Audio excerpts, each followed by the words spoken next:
Hello, everyone, and welcome to this week's once again special episode of the Game Design Archive with Edward and Ludwig.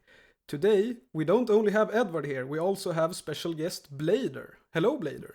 The infamous Blader, yes. This is a Yes. PR disaster for the podcast having me on, considering how much the entire internet hates me. Yeah. But yes, I'm here. We're going to be discussing whatever you guys like, game design, anything.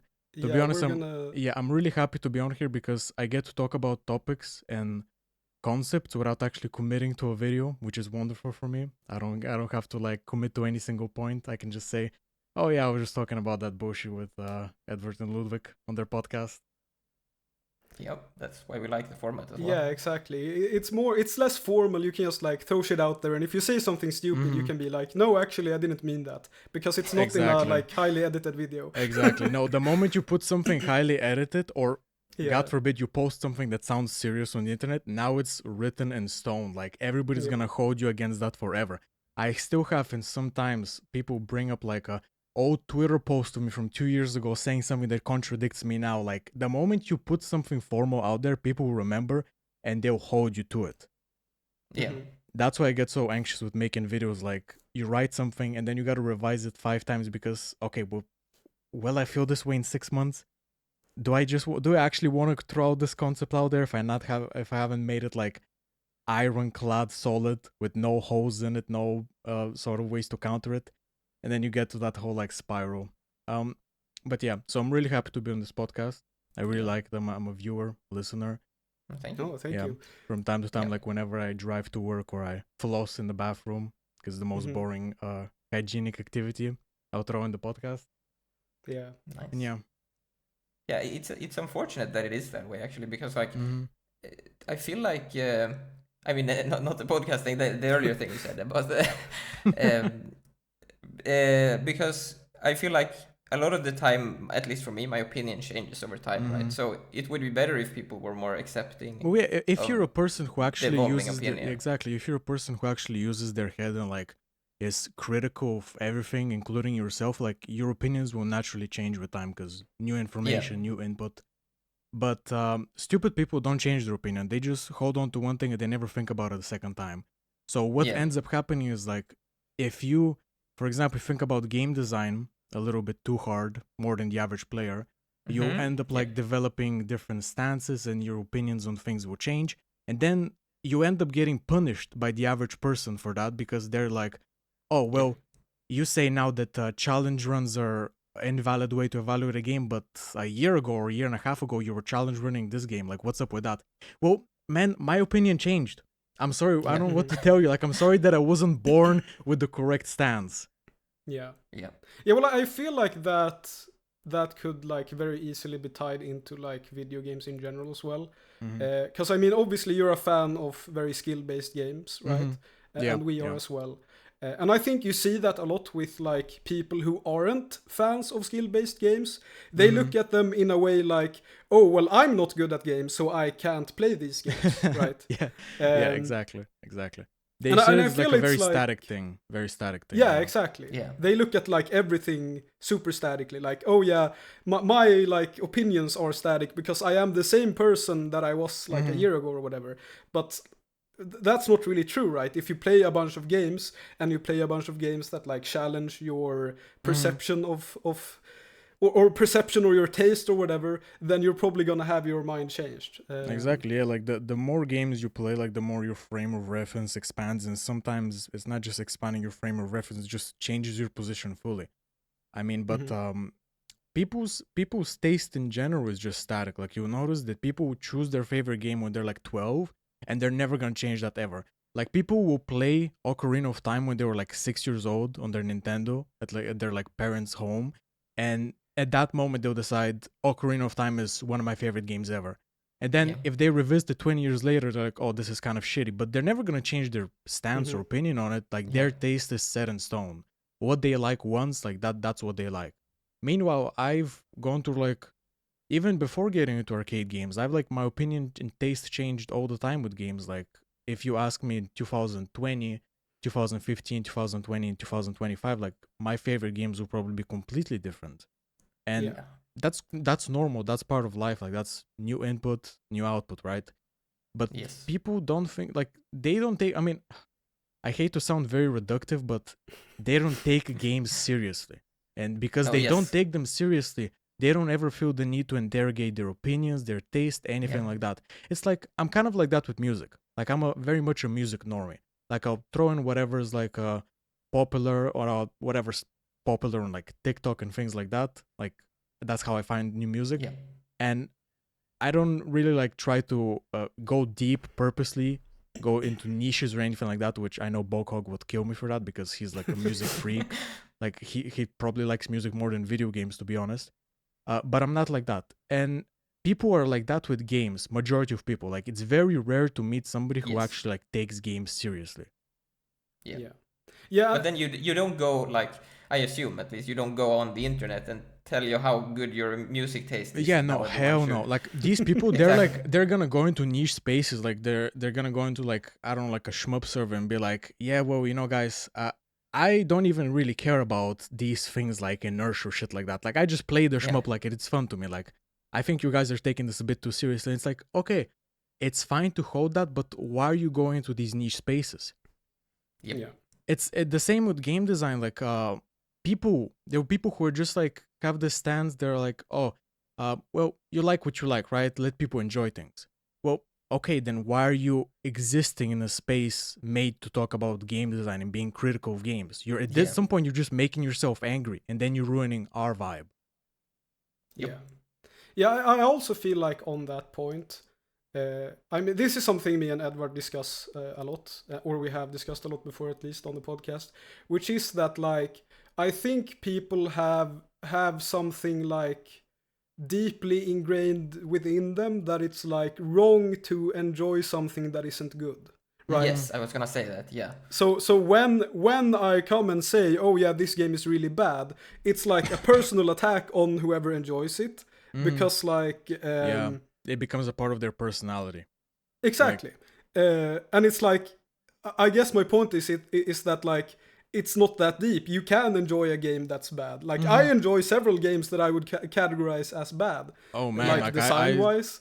When I'm working from home remote, like, I spend like 6 hours in a row playing Civilizations, and Civilization is dog shit. I mean, like, it's like actually I've thought about how, and we might get into that a bit later, how like Civilization helped me realize like what makes games really compulsive. But I wouldn't consider Civilization a really good series, like excellent games. I just played them and it's fine. I can be honest Yeah. about them not being very good. I think with games is just the fact that they're so hands-on, they're so like personal, like your experience, like you're quite literally the person with agency, like controlling things in the game, and they're also so time-consuming that people like, if you're a gamer, you're probably majority of the time you're playing video games, even if they're shitty ones. So people almost like grow super attached to like specific games that are like part of their personality. Like, you'll notice like in character action space, people are like, oh yeah, I'm a Ninja Gaiden player. What does that Yeah. even mean? What is a ninja? It's not a PvP game. You're not actively like engaging a sports like activity with it. You just play it. Like, what do you mean you're a Ninja Gaiden player? Like, people who have these games grow into like their personality, and then the moment you prod at it and say like, hey, maybe like not being able to skip cutscenes and Ninja Gaiden 2 is on the first playthrough is horrible, they get offended because it's like you're calling them stupid for liking it, Yes. and it makes everything more difficult. Yeah. Yeah, and I mean, even in that case, like, if we have a person who's like a Ninja Gaiden fan, in my experience, I'm not saying this is true for all Ninja Gaiden fans, and it's Probably not just true for all. specifically Probably Ninja true for Gaiden. all Ninja Gaiden fans. Probably true. But in my experience, people who claim to be quote unquote Ninja Gaiden fans, and this applies to basically any game, right?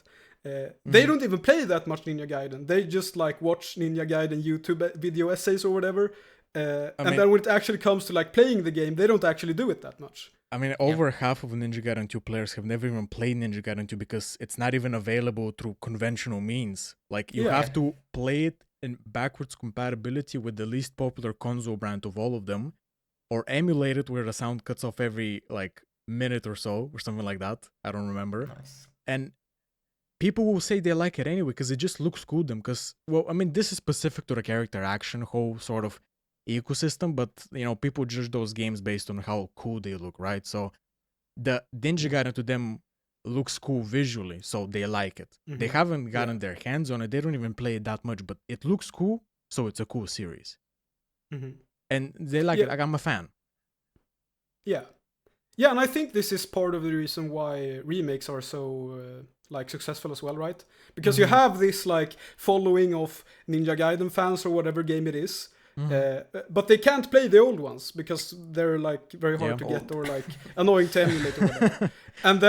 and then you know, whatever company it is releases the remake of it, bestows them and with the then ability to play everyone it. like, holy shit, I can finally play this Exactly. game, and then they play the game and it's not even the same game. Yeah, I mean, it's very easy to forget it. Like in our circle, it's like completely normal to emulate or mod or things like that. The average person, if you ask them, do you emulate? Like, they're gonna look at you googly eyes. Like, you just ask them, like, do they have? I was about to say something very not for the podcast, but anyway, they're gonna look at you like shocked, and that's the opinion of the average person. So, and the thing is, I want to put some blame on the companies in this case because they know what they're doing. They purposely keep these sort of IPs with high scarcity, because then, as you mentioned, like they get to bestow you the ability to play the game. Yeah. At full price, of course. I think it's gotten worse as well, right? With like they've realized that these remakes are really working. Yeah, they realized that back like even more stuff. Yeah, they realized that like backwards compatibility, unless you're like in some sort of incredible PR disaster that you need to like salvage the fucking how people see the company, it's just like you're losing money. Because why would you let them play something when you can sell it to them for full price? Yeah.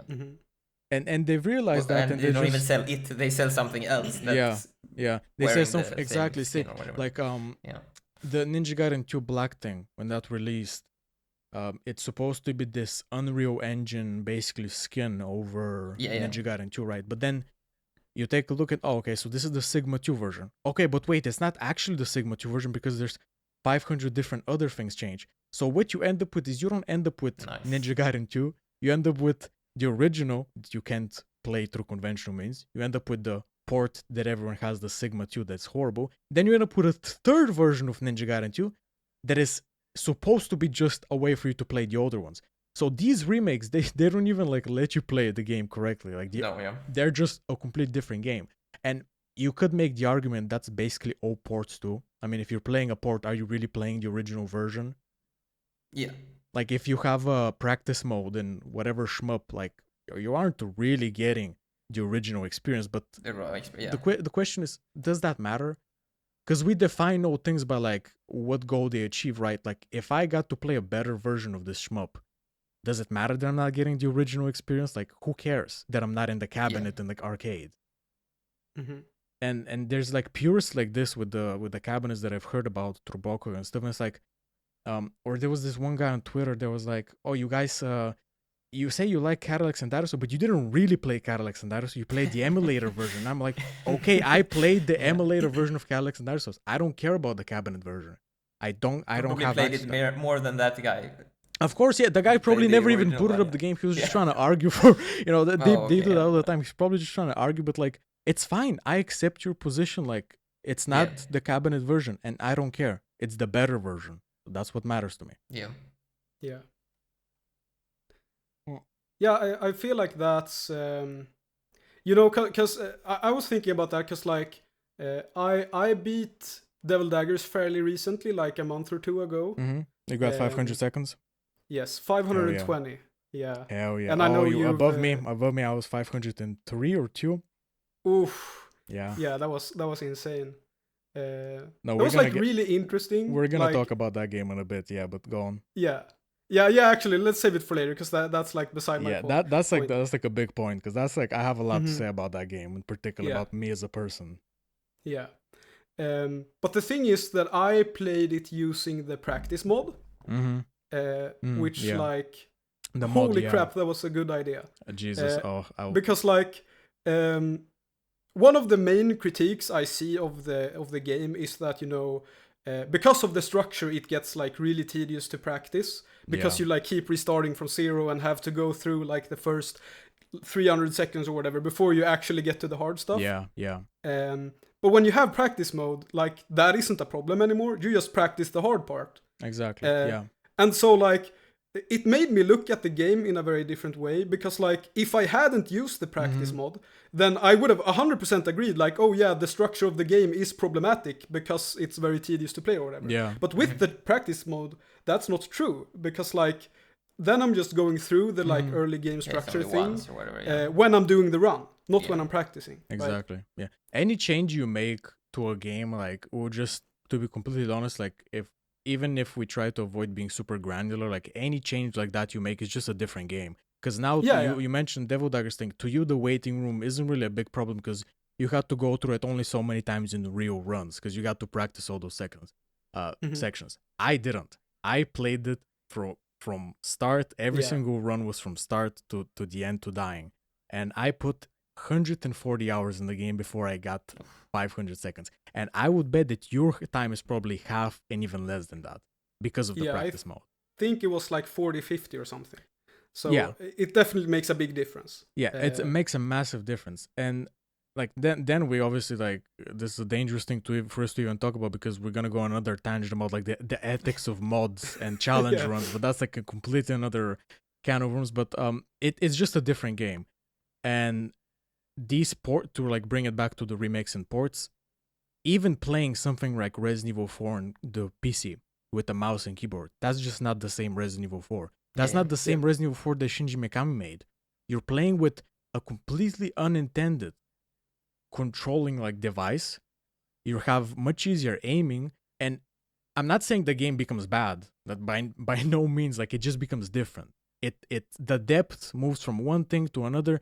And, you know, for some people moving time controls with the WASD is like maybe harder. So, you know, the depth shuffles around, but it shuffles. It's a different game. It's not at all the same thing. Mm-hmm.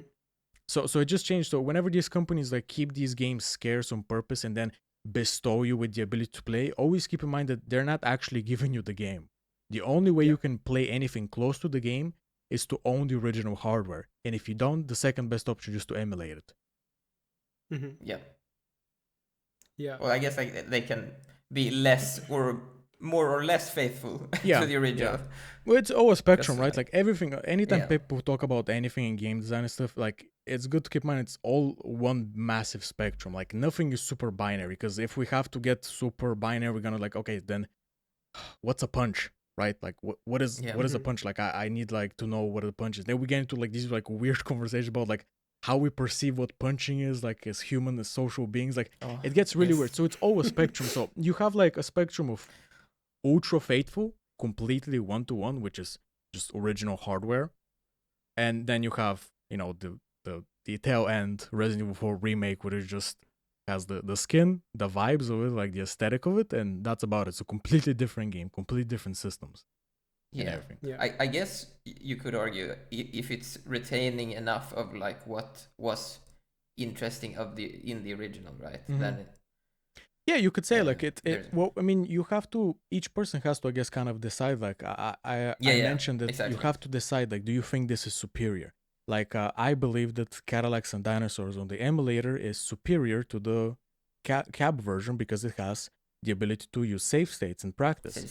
And that to me is a superior version. It's not quite the original one, but that doesn't really matter. That to me that's the version I vouch for. And then you have another step, which is official formal practice mode, then that will be the version I vouch for. And each person has to kind of decide what's the best to them. That's why the whole conversation around like faithful and one-to-one like just completely gets lost, because it's so easy to immediately diverge from completely faithful port or whatever, that like you adding something that you think is a very like that everybody would like practice mode, you adding that just changes the experience, as you mentioned with Devil Daggers. And that's like something that you would assume they wouldn't change it, but it does, because to you now the waiting room is less of a problem in the game. Your evaluation changed of the game, so it's completely useless to talk about faithfulness, in my opinion.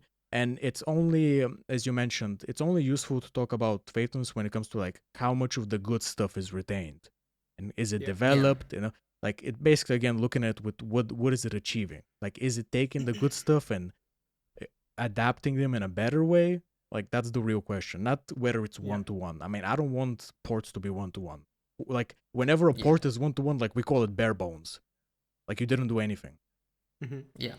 Yeah, I mean, we've talked about in the past, me and Ludwig, about like upscaling stuff, right? Where like ports will have, you know, HD like settings and stuff. Yeah, That's also widescreen, like things not like retaining that. anything, but that's really nice, right? Because then I can, because it's not nice to play It at the looks, low yeah, resolutions exactly. on Like the it looks modern better. monitors. Yeah, it looks better Yeah. on your monitor. I mean, it's a different aesthetic vision of the game. Like it's nothing. It's almost nothing like the original creator intended. But you know, who cares? Yeah. That's the version that is. The original still exists, and if we talk about the original, we're gonna evaluate that one. That's why I like being honest when like evaluating something. And I've started to just being like, okay, I am specifically talking about this part of the game from 2006 or 7. Anything I talk about is within this port. You cannot hold me accountable for what was in the previous version, what is in a mod, what is in an update. I'm playing this version. Like everything, all my critique and review is tied to this. And that's very Right. clean because now people can't bring up, oh, well, did you know that the original version actually didn't have this problem? I didn't. And I didn't play the original version. So why are you telling me? Yeah. So Yeah, that's why I I think feel people should be like specific. There's like a really interesting, I don't know what you want to call it, like gray area or something. Because we discussed this before, Edward, about the System Shock, not the remake, the remaster. Because the original System Shock, the like, what's it called, like the immersive sim, you The know, 90. really old game. Yeah. the PC version of the character action games, like with the most nonsense genre name, immersive sim. Yeah. Yeah, that one from the 90s. Because the original was like you turned the camera with the keyboard and then you like aimed on the screen with the mouse, right? So it was like it's almost like tank controls, sort of. Yeah, like exactly. Tank controls with an FPS camera within the tank. Yeah. Yeah. And the thing is that the remaster has, like, the remaster is a very faithful remaster, right? But the one thing that I think is like actually unfaithful and actually bad that it's like the default setting, because it's a setting that you can turn on and off, is that there's a setting to turn on normal FPS controls, right, the basically. free So you like yeah. turn with the mouse and like free look and free aim and whatever. And because I played that the remaster of that game quite a long while ago, like before I really got into like serious gaming, and so the first time I played with the like free mouse controls, and I was like, yeah, this game is kind of meh. I don't know, it's not nothing special. And then I like a few years later replayed it with the like tank OG, controls, quote unquote, and it was like completely different. Because like you know, I couldn't like do Twitch reaction stuff. I had to be like super slow and methodical. Yeah, it changed how you move through the levels and how you even encounter like every enemy. Yeah, and I think that's like one thing that most people would be fine with. If you were to do a remaster, like, oh yeah, we're just like modernizing the controls. Yeah, because they just see it as a quality of life. Like any change that like removes friction, unless you're like a person who actually understands what the fuck they're talking about, it's just a quality of life. Oh yeah, I don't have to like, I don't have to move and then aim. Like I can just do the same, both at the same time. Wonderful. That's such an amazing quality of life change. Thank you, company. And then you're like a person who understands what they're talking about. And you're like, hey, like, so the enemies don't do anything now. Like they cannot do anything. Like they don't ever have a chance. I was playing Wolfenstein recently, like the original one, just playing it a little bit to try it out, and that has like the exact, not the exact same, but tank controls basically, where you like aim and you move and you can't strafe and things like that. And I think to myself, like, if they ever remaster this, they will probably remove that, and the game is gonna become even simpler to solve. And it's, well, I mean, that's why I guess, because you mentioned that everything else in the System Shock remaster is good, right? Like you like the upscaling, everything like that.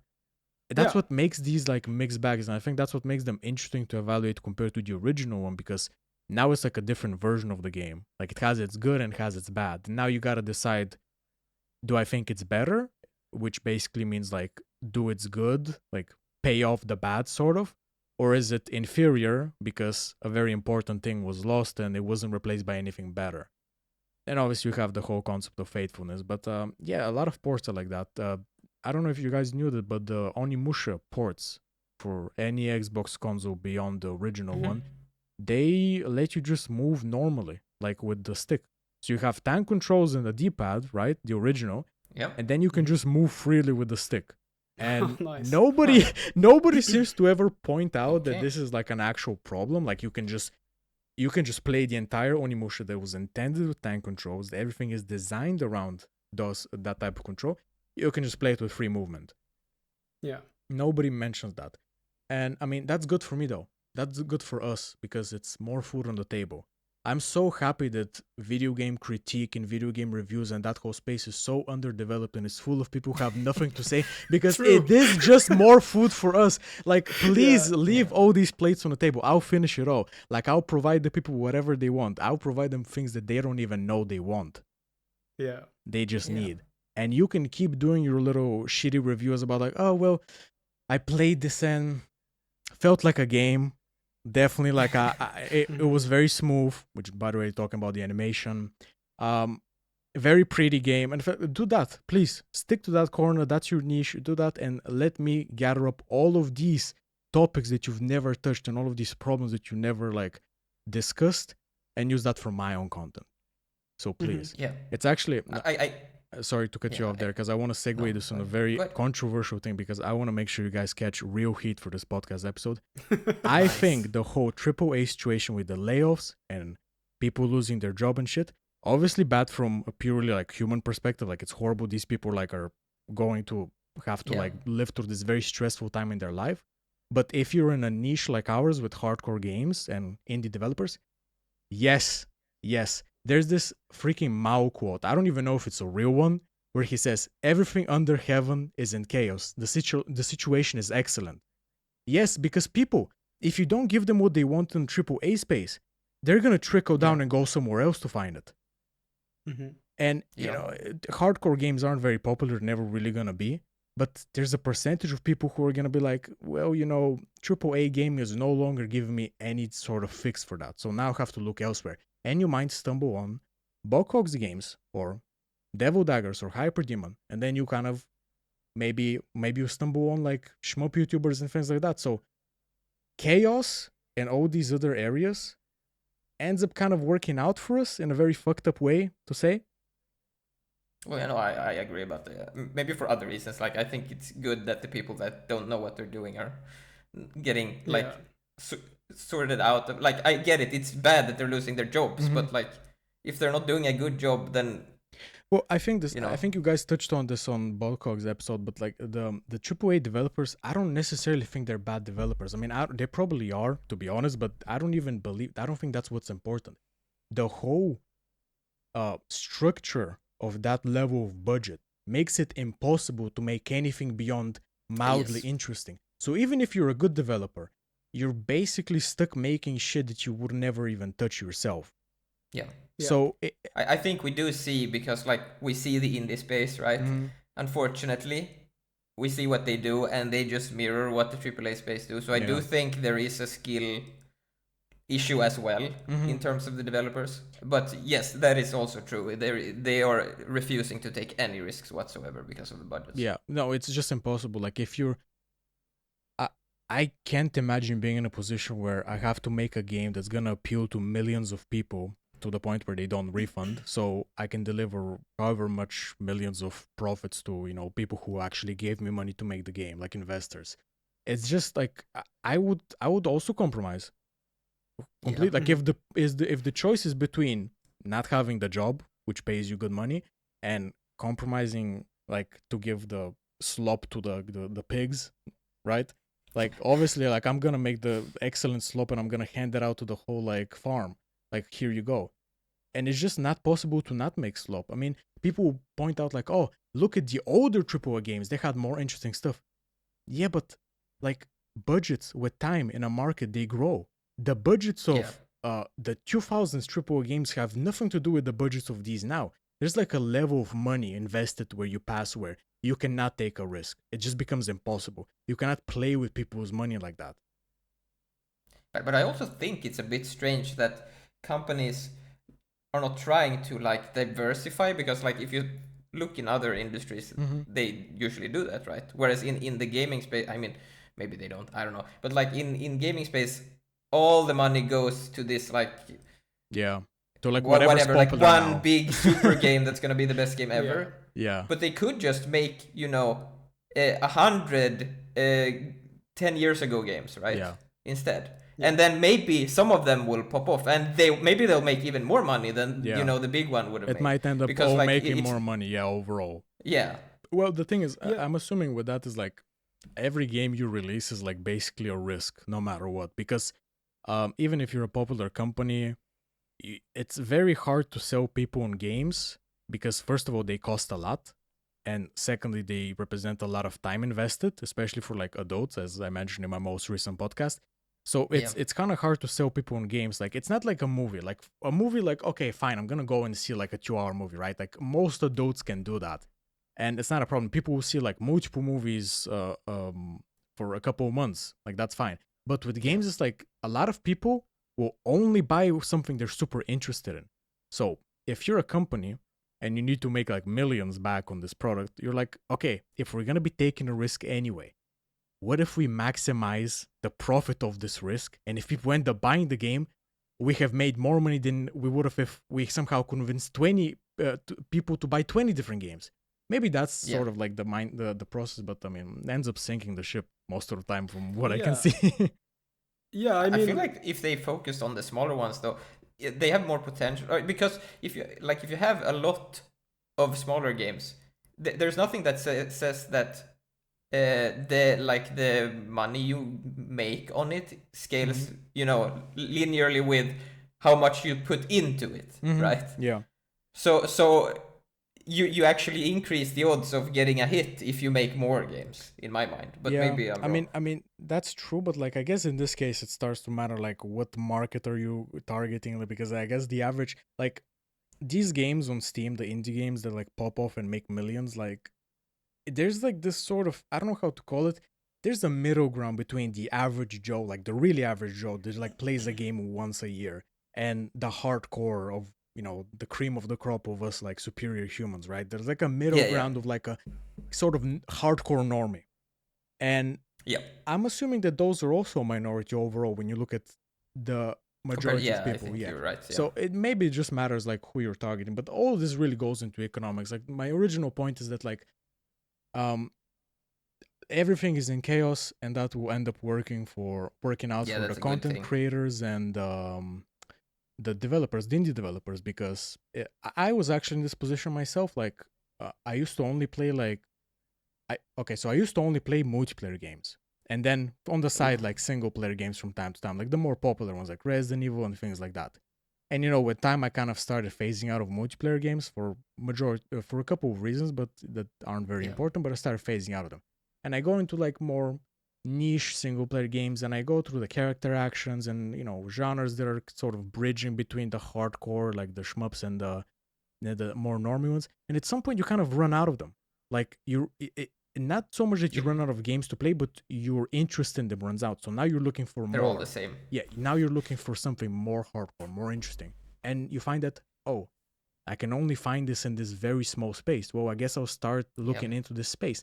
And that's hopefully how people find and how this hardcore garden grows, both for content creators and like indie developers. Like a small percentage of people just get curious because they aren't getting the fix they want. So they kind of wander into it. That's the best case scenario. And the more big games fail, I mean, the more percentage of people like that, happen, I guess. Yes. Yeah. I think it's already... Sorry, go ahead. Yeah, so I think one thing like to point out about that though, with like the trickling down from AAA games into the trickle down economics of the player base of players. Yeah. Is that I think one thing, and we discussed this briefly on the Spiders podcast, but we didn't go super deep into it. But I think one thing that's really interesting is that like AAA studios are being outclassed by indies when it comes to making like the slop stuff as well, right? Yeah. So it's not just that like indies are like the only place to find interesting games, but like indies are like starting to become like the only place where you can find addictive games as well, because AAA studios are becoming so bad at making them. I mean, it's becoming the only place where you can find the game in general, because the AAA games take so many fucking years to release a game that like between like sequels you have like 5-year gaps where like what else you're gonna play but go on Steam and look at like middle budget games. Yeah, exactly. But it's like if you look at something like, you know, Stardew Valley or Vampire Survivors, stuff like that. Like, or even, you know, more recently, Friendslop, right? Friendslop is huge right now. Yeah. And I think the reason for that is that, like, AAA studios don't know how to make, like, games with mass appeal either. Like, they don't know how to make interesting games, and they have, like, for some reason lost the ability to make games with mass appeal as well. So now indies have taken that space as well. It's I think at some point, like as we mentioned with the budget becomes so large that you even get paralyzed out of knowing exactly what's safe. Like it becomes like almost like a paralysis. You enter this kind of choice paralysis where you're like not really sure what trend to follow. You're not really sure what's actually gonna capture the most players.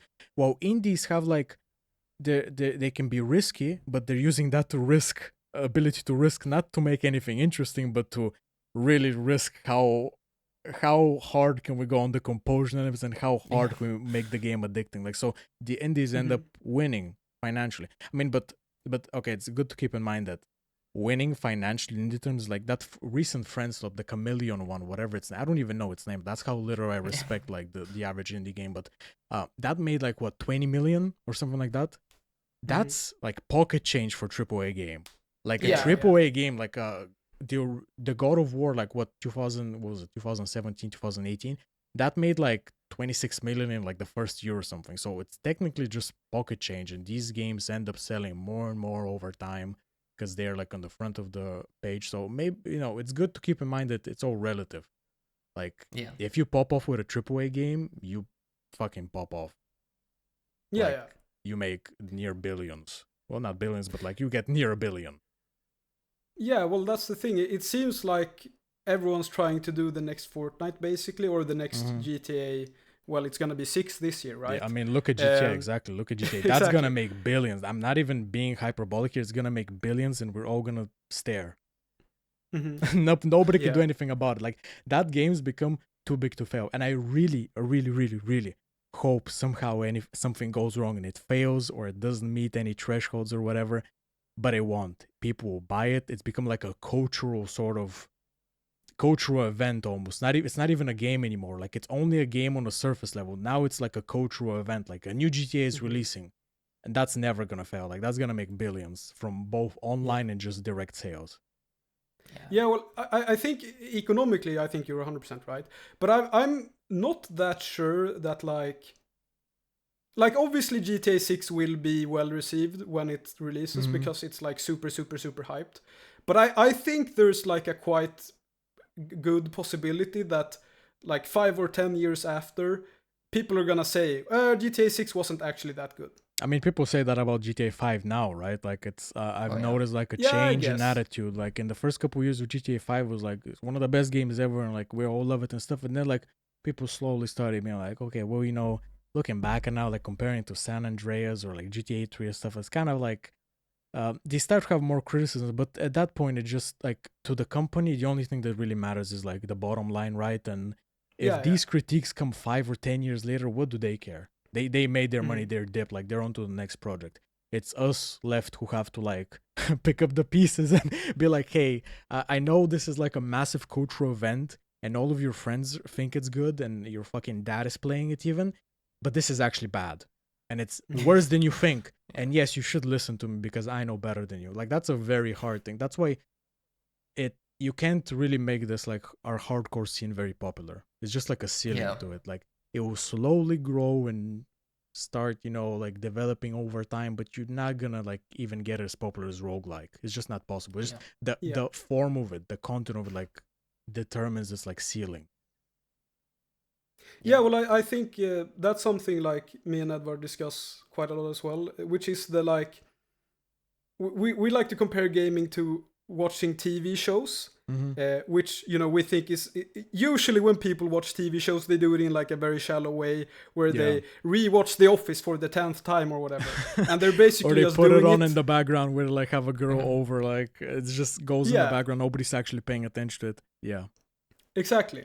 And I think what you see with a lot of gamers is that they play games for the same reason that someone would want to watch The Office for the 10th time, right? Yeah. It's to waste time, essentially. It's like, you know, the reason why someone watches a TV show over a movie most of the time is because the TV show is longer. Yeah. And so it's better at wasting your time. Gets to put you in a trance. You don't have to get that Yeah, end point exactly. where like it ends and now you're like, okay, what do I do with the rest of my day?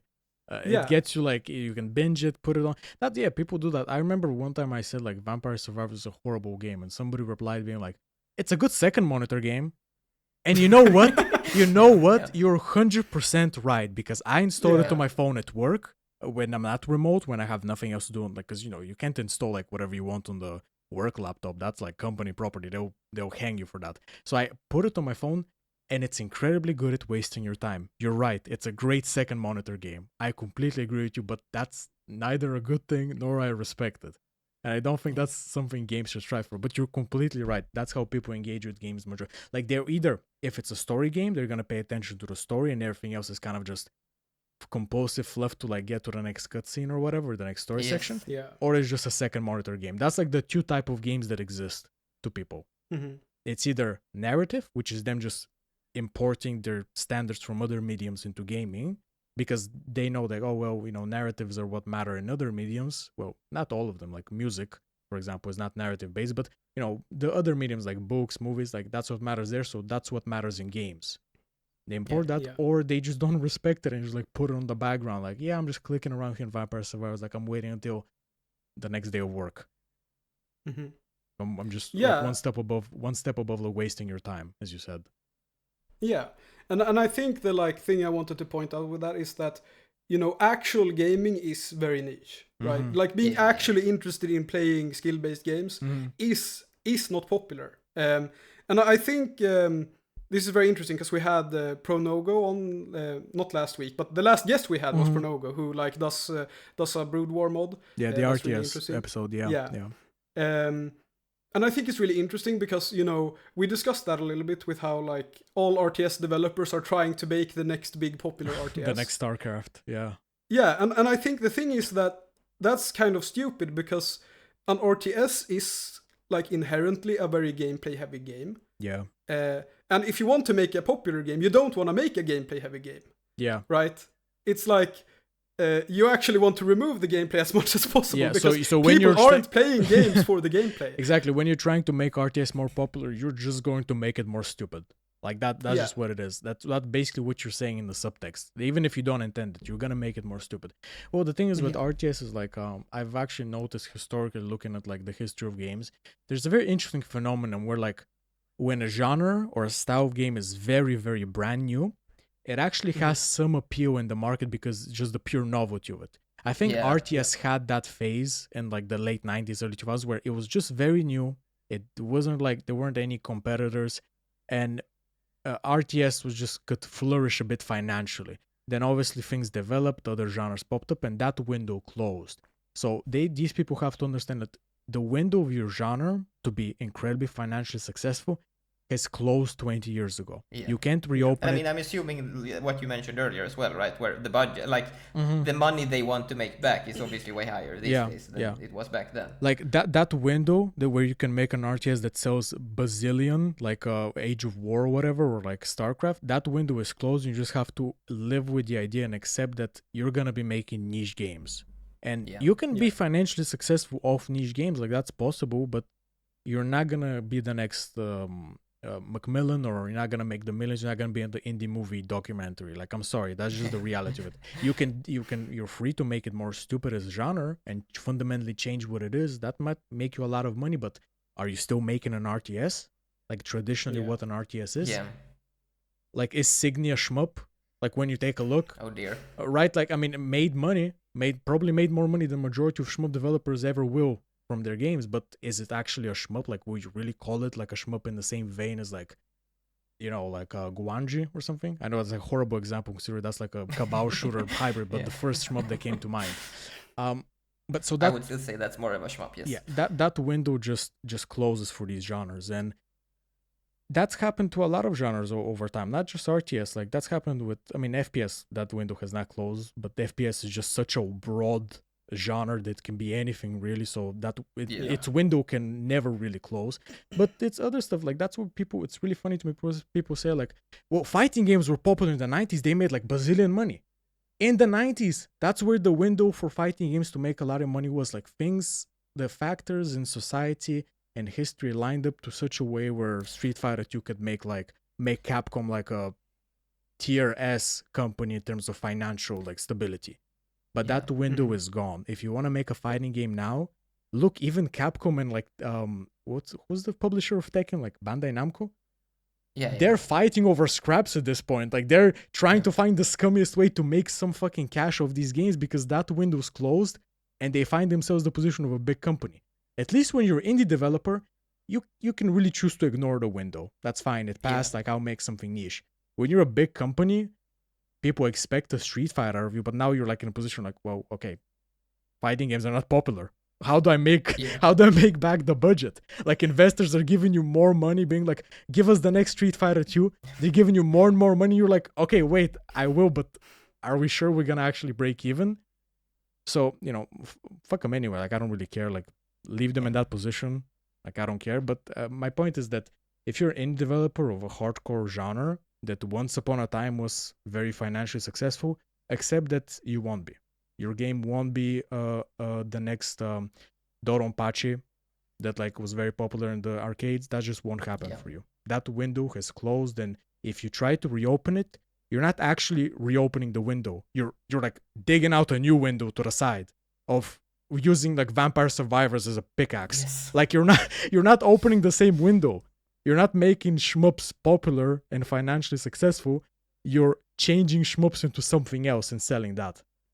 Yeah, I think it's pretty interesting, right? Because you mentioned FPS as well earlier, and I had this thought that like if you look at something like a shmup or a fighting game or whatever, like these are very, very pure games, I would say, that like as soon as you start adding other elements, you like start detracting from the core.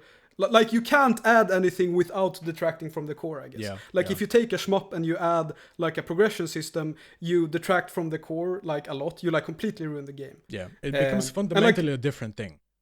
Yeah, and like this is somewhat true with, or well, it is true with other genres as well. But I had this thought with like FPS because like an FPS is like not a very defined thing. It's like a control scheme essentially, right? Yeah, so it's like a static control scheme. Like you have to be through the eyes of the character, and you have to like technically like, I mean, with time controls even break that convention. It's like you're right. It has no concrete definition that can really. Yeah. Because if you define what a shmup is, you immediately like in your head you start crafting what the shmup looks like, and you're gonna be correct probably in your head if you compare like your head example and an actual real shmup. With FPS, it's like there was this video by Retro Hoy like for 10 years ago. It was like, what is an FPS?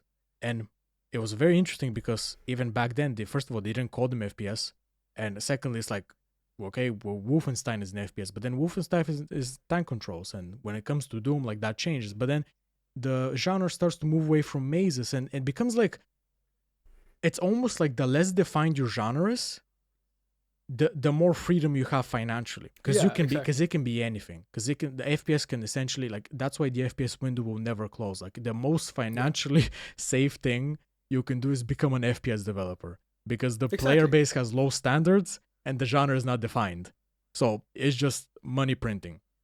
But because I was gonna say, or sorry, do you want? No, go on. I was gonna say like you're right, like the shmups and fighting games, like they're very specific systems and they're very pure. So the moment you start changing, it becomes something else. Like that something else can be good, that's fine, but it's different now. It's not the same thing. Because like if you look at, you know, the type of FPS that was popular in the 90s, it was something like Doom, right, or Quake or whatever. Yeah, like the maze sort of key hunting FPS. Exactly. And if you look at what kinds of FPSs are popular today, it's like Ark Raiders and Escape from Tarkov or whatever, or Marathon. Compare it from like 10 years ago as well, right? Yeah, exactly. Go back to like the military shooter era or whatever. Exactly. Yeah. Of the 2010s.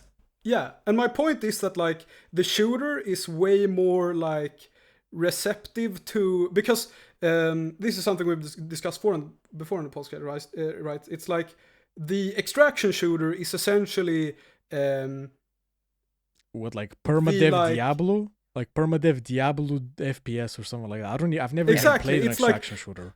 it's like utilizing all of the like in fashion addiction mechanic stuff Yeah. with like, you know, well, they're doing the like the Battle Royale thing where you're like in a really big match with a ton of teams, and it's like a slot machine where you just like keep playing over and over until you win. But then you also have like the extrinsic reward of the loot, and you bring the loot into the match, and if you die, you lose all the loot, and it feels extra bad because you lost the loot, and the loot is valuable and stuff. It's like the that. next level of development. But like if you did that with a shmup, like it wouldn't even remotely feel like a shmup. Like if you added all of these like addiction mechanics into it, it would be not a shmup. It'll be something else. Whereas with the FPS, it's still an FPS. Like Arc Raiders is still an FPS. It's not a good FPS, but it's an FPS. Nobody's ever gonna look you in the eyes and say like Arc Raiders is actually not an FPS. Like, okay, that makes no sense. Well, technically that's a third-person shooter, but okay. Well, so Arc Raiders. FPS, You gave me the example. You gave me the example. Okay. Yeah, sorry. Whatever, like whatever other. There was other like an shooters, extraction, like Marathon or whatever. Like that's obvious an FPS. And I mean, it's the less defined the genre is, the less convention there is, the more it can adapt. And I would even kind of challenge you on the wording of what would you say? Something like managers too. I feel like managers to implies there's some sort of a standard that is able to meet despite changing things, but that's not really the case. There is no. That's exactly the lack of standard and the lack of rules is exactly what allows it to be anything. Because if somebody was like to somehow make really good addiction mechanics into a shmup and it ends up like a really great shmup, not even despite the mechanics, then we can say like, okay, it manages to be a shmup even with that stuff. But an FPS isn't anything. Like when I say an FPS, in your head pops nothing except game examples. Yeah. Because we don't even have a player model. Like usually, it's just nothing. It's like an empty room. Like you don't even have if I say a fighting game, you immediately imagine like a toy example in your head of a fighting game, like a very simple abstract example of a fighting game, and you're gonna be correct if we compare it to real games. And that's the difference. Like you can say like, to elaborate on your point, you can say there is two types of genres. There's concrete, well-defined genres with a tradition, if you want to call it, if you want to call these rules like traditions. And then there's genres who are just supposed to be like a loose coupling of like a million different things. They're all sort of in the same umbrella. FPS are that. FPS is just an umbrella for like a billion different games. And shmup is a well-defined genre with a tradition. Yeah. With the lineage. I mean, you say that and then you go on Steam and... well, yeah, there's always detractors. I'm not too sure that it's so well defined anymore. Yeah, there's always detractors. There's always like falsifiers. So, you know, every tradition has a falsifier. So in that case, that's the people on Steam. But, you know, the people who know their shit, like...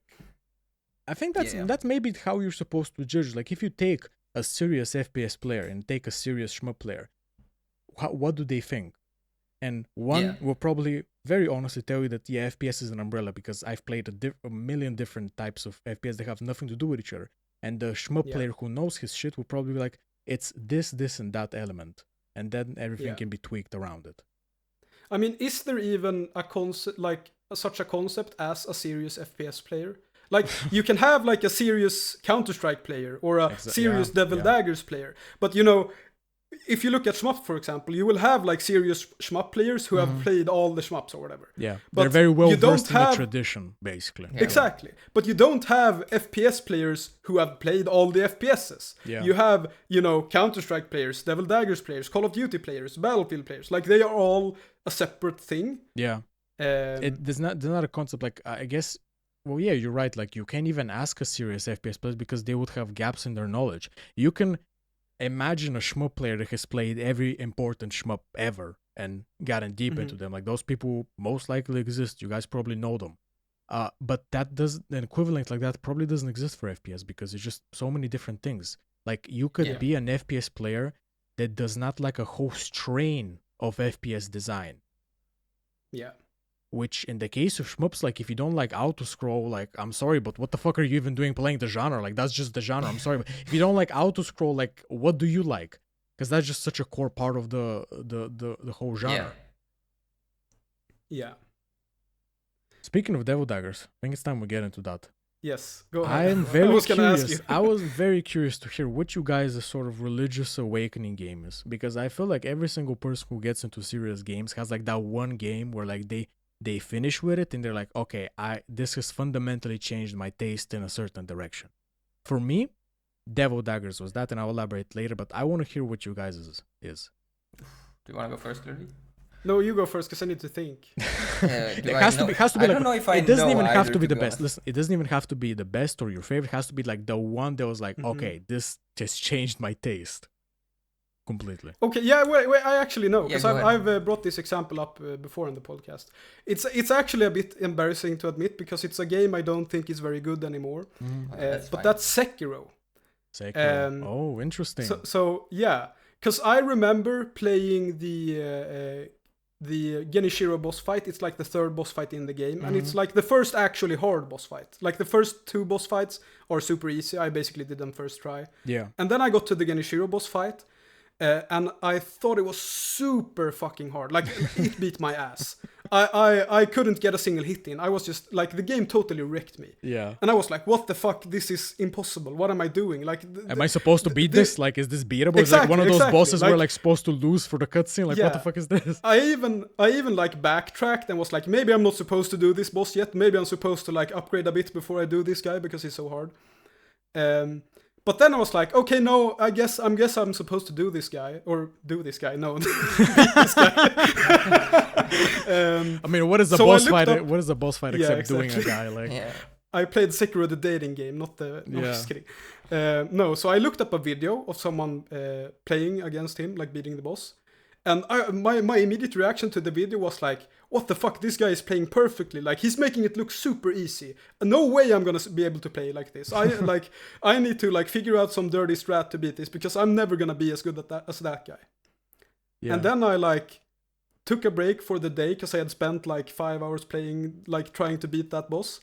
And I woke up the morning after and I practiced a bit and then I did some other stuff and I went to bed. And I did that for a few days in a row. Yeah. And then I finally beat him. And what I realized was that when I beat him, I played exactly like the guy in the video I had seen. Yeah. You know, that was like the thing that you could become the god. Like, yeah, you could become the god. Yeah, exactly. Because I looked at that video and I said, what the fuck, that guy is a god. I'm never going to be able to play like him. Yeah. And then I just did it. And like that was my like religious awakening. Yeah, I already knew I already knew kind of in the back of my mind, like the seed had been planted there, but I wasn't like aware of it until that moment. That was like my big enlightenment, I guess. Such a like nice moment, yeah. Yes, it is a nice moment. Yeah. Okay. What's yours, Edward? Not to embarrass you now if you have a really good story. I don't know. So like, I'm gonna cheat and not say one because I can. Oh no! So, don't actually don't cheat because I have a really great point after where you have plenty of opportunity to cheat. So give the first one that comes to mind, or the earliest one. The first one that comes to mind is Bloodborne. Bloodborne. Okay, interesting. Yeah, so probably. I'm assuming but there is a lot of off-tangent stuff on that, but we can get into that. I'm assuming later, you kind of had like a Bloodborne. similar experience, right? You were really struggling with like a area or a boss, and like suddenly you were able to beat. I really like that you guys brought up Souls-likes because that's a curveball. Because I originally thought we were just talking about towards an arcade direction, but you guys threw a curveball, and now that makes me think that really in life you have multiple sort of these religious experiences where you get pushed in a certain direction, and they all kind of build on each other, or either sublate each other or build on each other directly. And I've had a multiple of them, and I guess to keep the Souls-like thing going. I remember buying, like when I was much younger, buying like a 360, like a used one, saving up some money, like an Xbox 360. Before that, I was just like a PC player. And I remember Dark Souls came for free, like with the 1 month of gold. And I remember playing that, and like that was like a really big, again for me, like awakening. Just you guys said, like I was really struggling in an area, then I was able to beat it. And that is like sort of, you can say that's the beginning, and then it keeps with different religious experience over time with different games until we eventually get to the most recent one being Devil Daggers. And I'm assuming you guys had like a shmup equivalent for shmups to that religious period, like that builds onto this like sort of seed, if you want to call it, with the Souls likes. So what was the shmup equivalent? Like the first one that was like, okay, wow, this is what I'm gonna be playing for the next 10 years. I mean, I can start since I'm the not as big schmupper here. Edward is the schmupper of the two of us. I think Emerald Blue is that one, which is a quite recent one. Because I had always been trying to, because like Edward has been into shmups for a few years now. Yeah. And I've been like tangentially interested because he is interested, right? And so I'd been trying a few shmups, but never like fully committing to one. And then I started playing Emerald Blue, and it just like really clicked with me for some reason. Like I thought it was really fun. I don't know what it is. I have to play more shmups before I like they're able to evaluate it like properly. Like. Yeah, exactly. But that one is definitely like that's what made shmups finally click for me. And that's like, okay, I really thought that game was fun, and I like really actually wanted to grind it to get better at it. Well, Edward? Yeah, well, so are we talking like the first shmup? It does, it doesn't have to be like the best one or your favorite one. It has to be like the first one that like you played it. Because I'm gonna segue that into the Devil Daggers thing I want to talk about. But like the first one made you like, okay, wow, this is incredible. Like this is my new favorite genre. I have a boring answer here as well, which is I watched a Mark video about he said you should start with the Toho games. Right. Oh, so you're like a Toho player originally. So I played the Toho 6. That was my first like shmup awakening. Yeah. And that made you kind of be like, okay, wow, this is incredible. Like I want to get deeper into the genre. Yeah. Well, the thing, so originally I had cleared Hyperdemon before Devil Daggers. And that felt fucking amazing. Like I love that game too. But with Devil Daggers, it was like, because I had invested so much time because of the lack of practice mode, like I stood my ground and said, no, I'm not going to download any mods. I'm just going to play it purely. I had spent a lot of time on it, a lot of effort, a lot of like tears, pain, sweat, whatever you want to call it. And I remember clearing that, getting the 500 seconds, like, and dying right after, like 3 seconds after. And I was just like, like a wave of adrenaline hit me. And I started like just jumping around my fucking room like a madman. Like, and a game had never made me feel like that ever before in my life. And I think I knew before that the sort of arcade structure is like where I want to call home. But having that like direct experience where like, wow, this made my fucking hands shake was like, this nothing will be the same after. Like if I was convinced and like almost like a fucking apostle about arcade-like games before that, now I'm like, now you can never change my mind ever. Yeah. And that translated to different hardcore genres like beat 'em ups and things like that, because all arcade games and arcade-like games sort of share common elements like the permadeath and things like that. But it's interesting how it was almost foreshadowed in my life going to this direction, because I had played PvP games basically my entire life. That was the main type of games I played. In fact, I was addicted. We're the same actually. Yeah, so I was addicted. I was addicted to League of Legends for 4,000 hours in high school. Nice. And that's like I want to say confidently that is the most amount of wasted time I've had in my life. I want to go into a bachelor now, and I find myself having to relearn a lot of things for entrance exams that I could have caught in high school if I wasn't fucking playing CSGO and League of Legends until like 5 a.m. And but like it has a lot of similarity. PvP games are very similar to arcade games in a way because they're short, usually like 30 minutes, 20 minutes, like depends on the game, or an hour, and they're very holistic. Like the match starts, everything that happens in the match is within the match, and if we ignore ranking systems and meta progression, which I've never played like anything unserious like that, except I guess if you consider unlocking champions in League of Legends meta progression, I guess technically it is. But they're very holistic, and I find that's what I like in sort of run-based games. I like that everything is contained in the run, and there's no sort of overhead outside of it. Like, I mean, I can accept skins and that, but like that's what bothers me about campaign games. And even when it's a good campaign game, like I'm fine with it, it just feels like so fragmented. It doesn't feel like a whole. Like when, for example, like Metal Slug, I can tell you guys like, oh, remember that part in stage 2 that we all have to go through every single time in the run? Like there's this sort of shared experience. With the campaign games, like what difficulty did you play on? And what character did you pick? I mean, I guess this also sort of counts, but like it's more like fragment. Like, did you go through this area? So I know if we went through the same thing, it's very fragmented. And that it seems like inherently annoys me. I like when it's like, you know, quick and when it's all holistic. That's what seems like what I value. Yeah, I actually had a very interesting like experience recently, like regarding this, because I've been playing Laroon a bit recently. Yeah, great game. Which is a great game. I actually got a key early, but I'm too busy. Sorry to the developer, I love you. Like, thanks for giving me the key. Like, wonderful game. Like, I'm gonna clear it one day and make a video, but not now. I'm too busy right now. Yeah. But yeah, so I played through the checkpoint mode because it has like a checkpoint mode and then it has the like run mode. Yeah. So the checkpoint mode is for practice and stuff like that. So I played through the checkpoint mode first just to like clear the game once. And now I'm working towards the like full clear, and I'm getting pretty close. I'm getting pretty close soon I think. But one thing I noticed was that when I played through the checkpoint mode, there were certain sections that I struggled a lot with, and then certain sections that I like beat on my first try just because I got lucky or whatever. Yeah.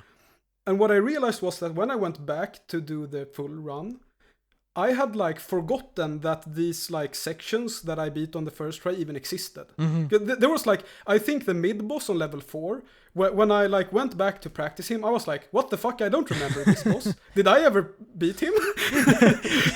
Because I just did him first try, but then it's like, oh yeah, the level 3 main boss was super hard for me, so I remembered him, no problem, right? Yeah. So it's like the challenge made you remember, like it made it memorable. Yeah, and I think one game that's sort of related to this also is like, because I played Hollow Knight Silksong last year and I enjoyed it quite a bit. But I think that's also one problem with Hollow Knight Silksong because of its structure. Like, I'm not a big fan of the Metroidvania structure in general, but because it's not run-based, you kind of end up forgetting a lot of the game. Yeah. Like, it's mostly the parts that you struggle with that stand out. Like, you know, in Silksong's case, it's like the poison swamp area. Yeah. Right? That's the one that I remember the most because I struggled as fuck with that.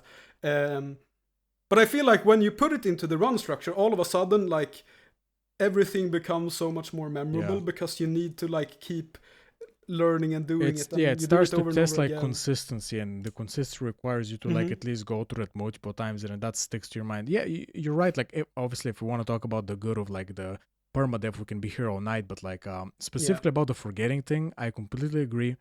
Campaign games feel forgettable. Like, I will remember certain sections that gave me trouble, as you said, like hard parts of the game, and I remember like really, you know, aesthetically interesting parts of the game. But majority is like a blur. You don't remember. Yeah.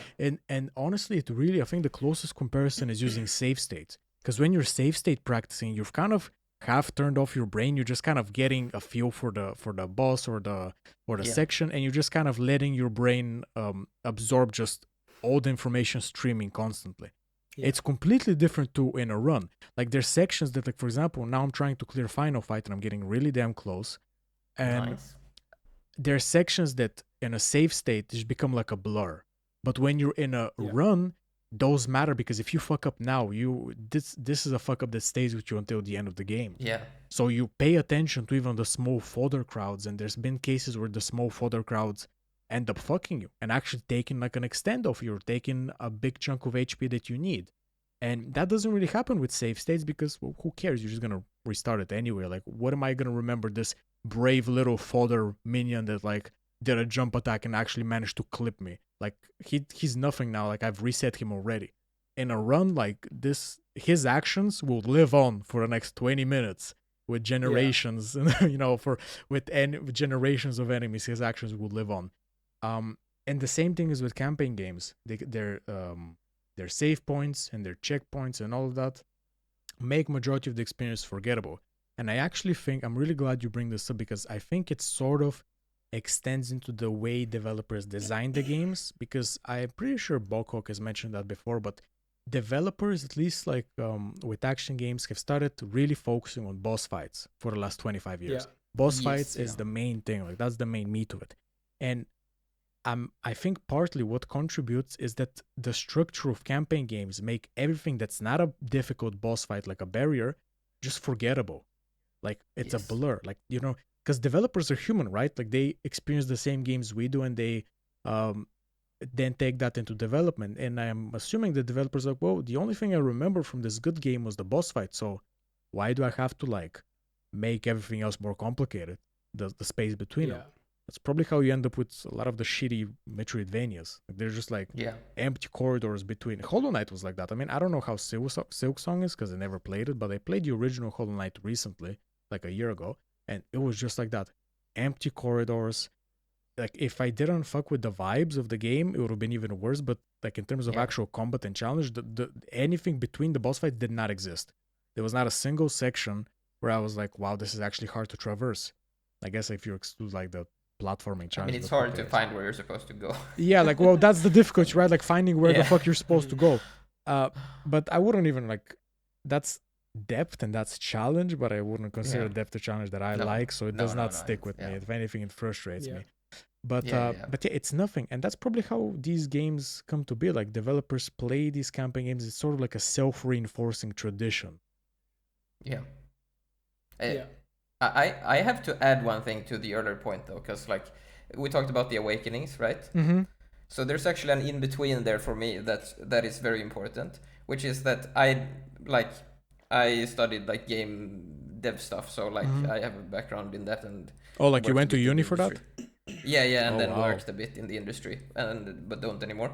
So like I'm really interested, and I like try to make games sometimes. And so I think if I remember correctly, this was after Bloodborne, right? So I'd had like, okay, you can sort of make interesting games, but then when I started to actually like, I was like, okay, I'm gonna try to make indie, like small indie single player games, right? Or whatever. I realized something very quickly, which was really, really interesting, which is that it's really hard to design games if you look at what's popular. If you, I'm explaining this super poorly. Like what I mean is, if you compare it to music, for example, it's like the composition of the music and all these elements, right? But if you look at like you said with Hollow Knight, it's like, okay, make a big open space, and it's like, what am I designing? I'm not designing anything, right? And when I kept like looking, this is sort of where the like, I mentioned Mark earlier, right? It's like a light bulb for me. It's like, aha, the arcade games, right? They knew how to, like, they put the like actual design effort in. That's where I want to go, right? And that's actually my awakening. And then it was like, okay, I'm just gonna go through these in order now, basically. Right? I'm gonna start from the beginning and like really absorb all of it. I mean, there's two interesting points in that. One is that just at some point, a lot of the trends become very budget and manpower dependent. Like, for example, you said like, oh, you know, I'm gonna make a game just like Bloodborne, but indie. Well, Bloodborne is fucking massive, made by a massive team, massive company, and you as a single indie developer can't really do that. But then you're left in a position where, okay, if I want to make something that my manpower and time can match, what do I actually fucking design? Because all the games seem to just be about expansive and big and more and more and more. Like the parts that are actually the most expensive to make are sort of the parts that are useless. I feel like a lot of the time, like, oh, you make a big open world where you just walk around, right? You don't design anything. That costs a lot of money to a shit ton of money, because you have to model everything. You have to first make it, then model it, then make it pretty. Like, exactly, but there's no game design there, right? Which was what I was interested in. So it's like sort of very wasteful in that sense as well, if you're interested in the game design. If arcade anything, games like are very dense. If anything, making an open world, like design wise, is like you're better off learning about paintings and things like that, and graphic design and that sort of area. It's nothing to do with game design, and that's what. But I mean, a lot of the games, ironically, a lot of what's popular in games is not about the game design, as you say. It's like all these other things that you're better off going to study in other disciplines and other mediums to like be able to do them well. That's why a lot of the time, like good artists will make very good looking games, and good musicians will make great soundtracks for games and stuff, because those things aren't inherently game. Like, there's only one part of a game that's actually inherently game, and that's the game design, the actual systems. And that you can only learn through just experience. And that's actually something I want to elaborate on your point, because you say it's very hard to make a game with this and that. But in general, it's very hard to make a game if you have no sort of framework or personal rules. And that's really the entire point of game critique and even talking about these games, is so people have a framework and developers have these sort of rules they can follow that they've chosen. Because without rules, like, if I tell you, forget everything you've ever learned about what's good in a game, what's bad, make a game right now. Where the fuck do you even start? Like, the first thing that's going to pop into your mind is the aesthetics, how the character is going to look, how the music is going to sound. But those are things from other mediums. You haven't started talking to me about the game yet, the actual systems. And I'm assuming that that's also probably why so many games, like Shinobi, to reference Spider here, that's why Shinobi ends up being a very beautiful looking game in terms of sprite. Probably the music's good, I don't remember shit from it. Like, very well made game in all these other areas that are not the game. Because developers have no rules, no framework. And when you have no rules or framework for game design, all you're left with is what you know from other mediums. Visuals, music, vibes. And that's how you get with Hollow Knight. A game that is very shitty gameplay-wise. I mean, okay, I'm being a little too harsh to Hollow Knight. It's fine. Like, it's fine gameplay-wise. There's much worse. But I'm saying that, like, there's a big discrepancy between Hollow Knight's, the original one's, game design and its visuals and music. Yeah. And that's why I think things tend to go in that direction. Like, games tend to go in the direction of visuals and music and vibes, because developers just don't know how to do the other part.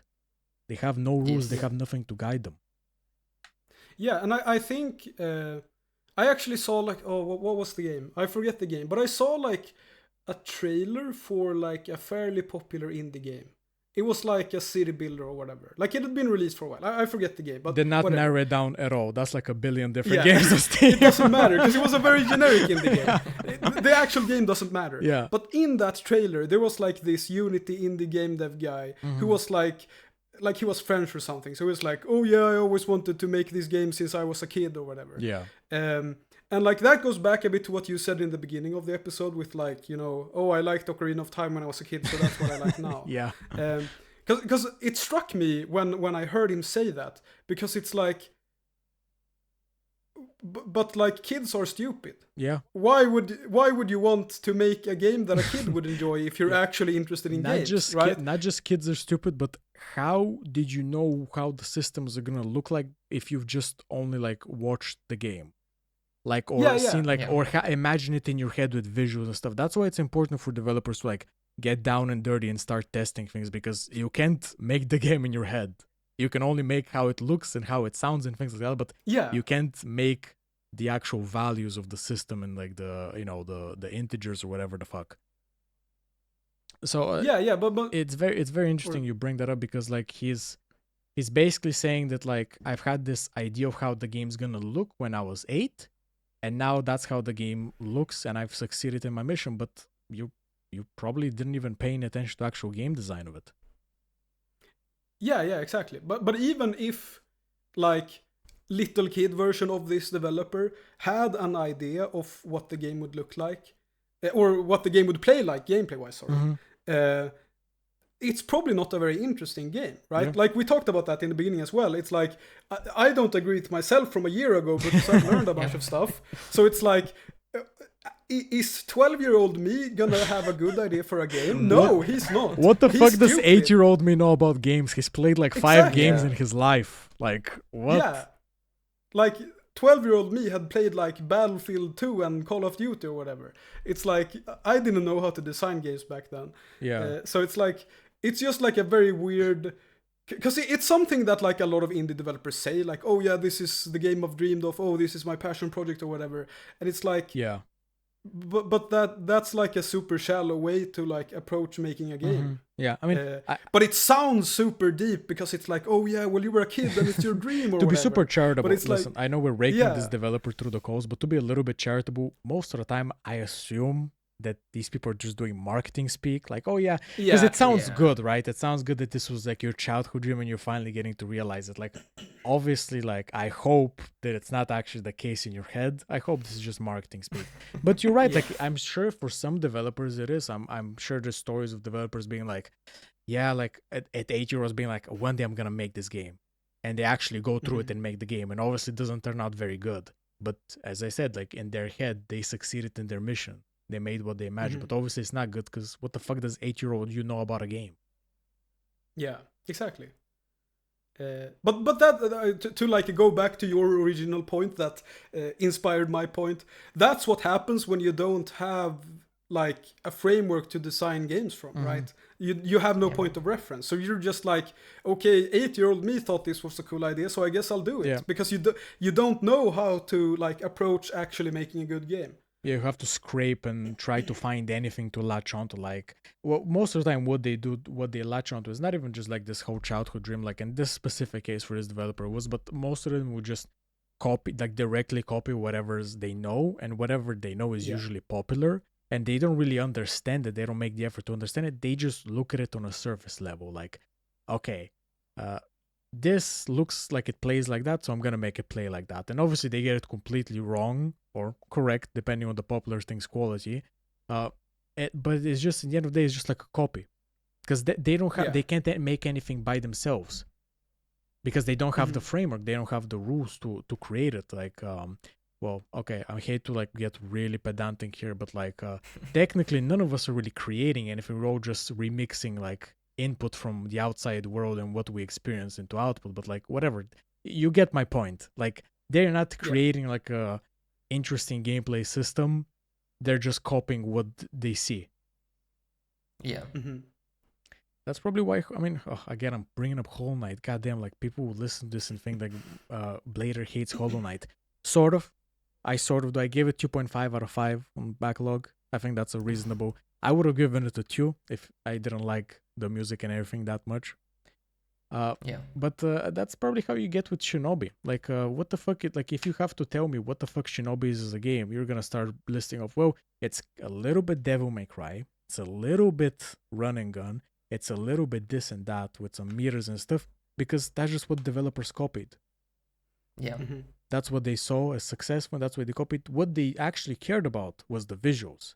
And you can tell. The aesthetic. Exactly, the aesthetic. Whatever. Everything else, when it comes to actual gameplay, is just whatever they could see and copy and put, and like whatever kind of sort of felt right to them. Yeah. When you compare, like, although yeah, go on. No, I'll let you finish your point. No, I didn't actually have a point. I was just like rambling. Yeah, go on. Yeah, I was gonna come into the defense of the Hollow Knight devs a little bit, because I think here we go, the Silksong Defense Force. Yes, the Silksong Defense Force. This is me. So, no, but I think the developers actually, I don't know exactly why, but I think they like improved a lot at like the combat side of things, specifically with Silksong. Because I remember playing the first Hollow Knight and not enjoying it basically at all. Like, it felt like just a super generic, boring game to me when I played it. It's like Sekiro, where like everything between the boss fights basically doesn't matter. It's like a boss rush game. Yeah, that's why its mode is like boss rush, the extra mode. Anyway, go on. And then so when Silksong came out, I like dismissed it right away, because I was like, oh, it's a Hollow Knight game, I don't care. But then Mark did his video on it, and he said it was actually pretty good. So I was like, oh, I guess I'll try it out. And I was like super surprised, because like the actual like combat encounters, like not even only the bosses this time, there were actually some pretty interesting like combat arena scenarios as well. Yeah. Like they did like really good enemy overlap and stuff like that. Where you had a flying enemy. Apparently, enemies actually play footsies, which is incredible. Like, exactly. A Metroidvania plays footsies more than the average beat 'em up these days. Like, it's incredible. Yeah.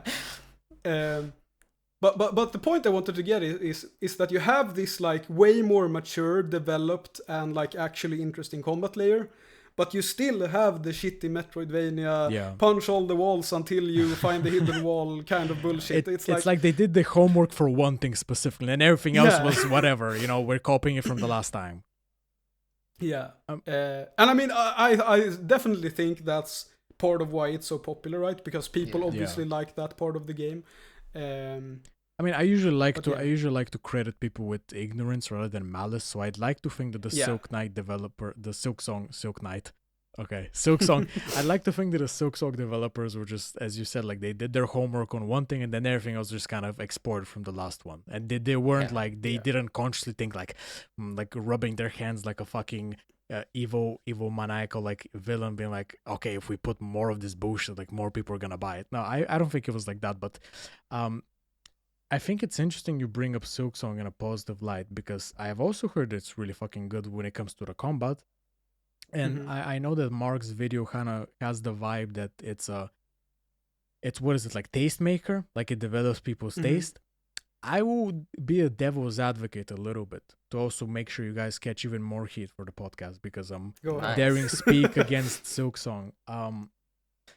I think it's dangerous when a diluted game has very good elements to it, because it robs more pure games from being the first to get there, and also sort of gives people the fix they want and stagnates them. Because, for example, if you want to get good beat 'em up combat, you're obviously gonna be pointed towards the old beat 'em up games, which were, we're excluding credit feeding here, that's a whole another topic, but they were permadeath. They had the right structure. But with Silk Song, it's like people are getting that good ass beat 'em up combat, or beat 'em up like combat to be more specific. But with all the other stuff, they don't have to give up the other stuff. They don't have to be thrown into the deep, cold water and get used to like all these other good elements. They can just be in their little cocoon of Metroidvania, enjoying their brand new good combat system. And that's kind of dangerous, because it can end up stagnating people. Like Ninja Gaiden, I would say, is a very stagnating game, because it gives people, like character action people, that sort of beat 'em up feeling of being like surrounded and like pressured and hitbox and all that. But it's still inherently a character action game. And you see a lot of people get stuck on that stage and never develop their taste past to something better.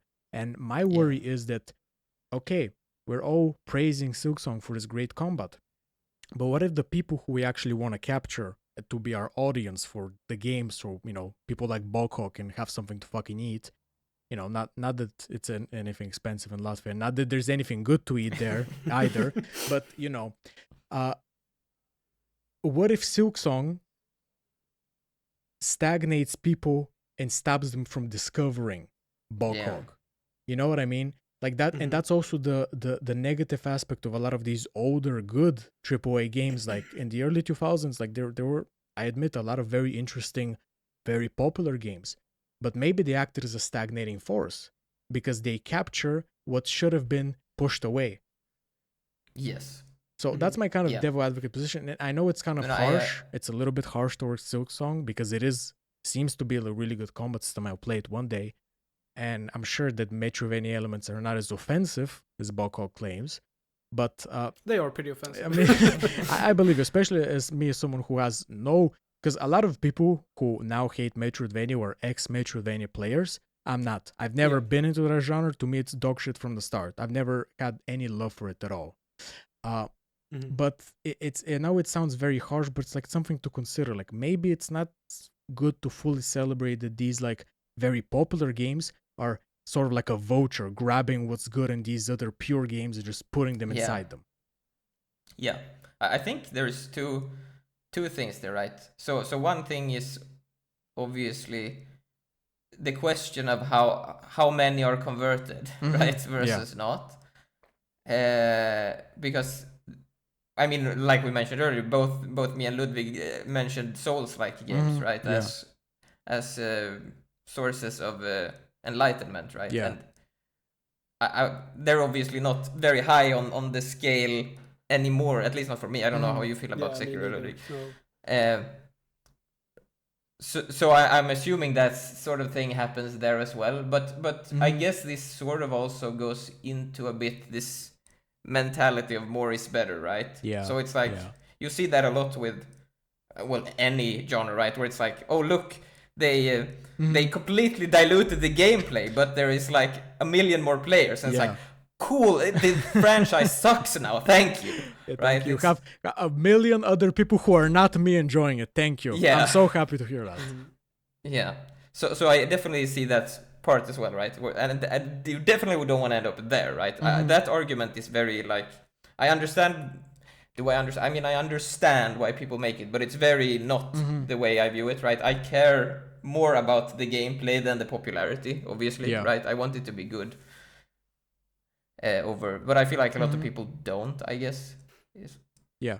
I mean, I think the core question to ask is like, I like to think a lot of these like rules that we have and a lot of things like what's good and bad are all about like creating frameworks that people exist in and what tends to happen, because that's the only thing you can really control in life. Like what people tend to do, because there's always going to be outliers. But if you're a developer of a very pure game, very like you make really niche hardcore games, and you see that Silksong is getting the same praise for its combat despite having all of these other bad parts, what lesson are you learning there? Like, why would you make a pure game that's gonna be rejected by a majority of people so you can deliver this good combat to the people who will appreciate it, when those people appreciating it are over there on the Silksong side playing through garbage Metroidvania shit and being like, well, the combat's very good. Well, you know what? Maybe the combat is good, but it's covered in shit. And I like to reward developers for cleaning the shit off themselves. Yeah. Like, I want, like, because obviously, like, with personal enjoyment, I think there's like maybe like a little bit of a disconnect between a personal enjoyment and what you should put out there as an official position. And God knows, like, I indulge in that myself with Civilization. But it makes me worried that if you're like a hardcore developer, like, why bother?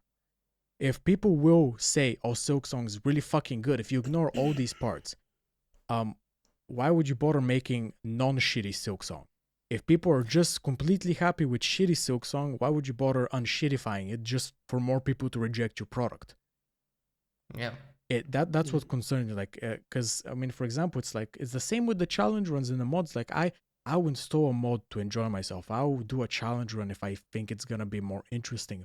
But the evaluation matters, because if you see, as a developer, if you see the players will fix the game for you, what's the point of fixing it?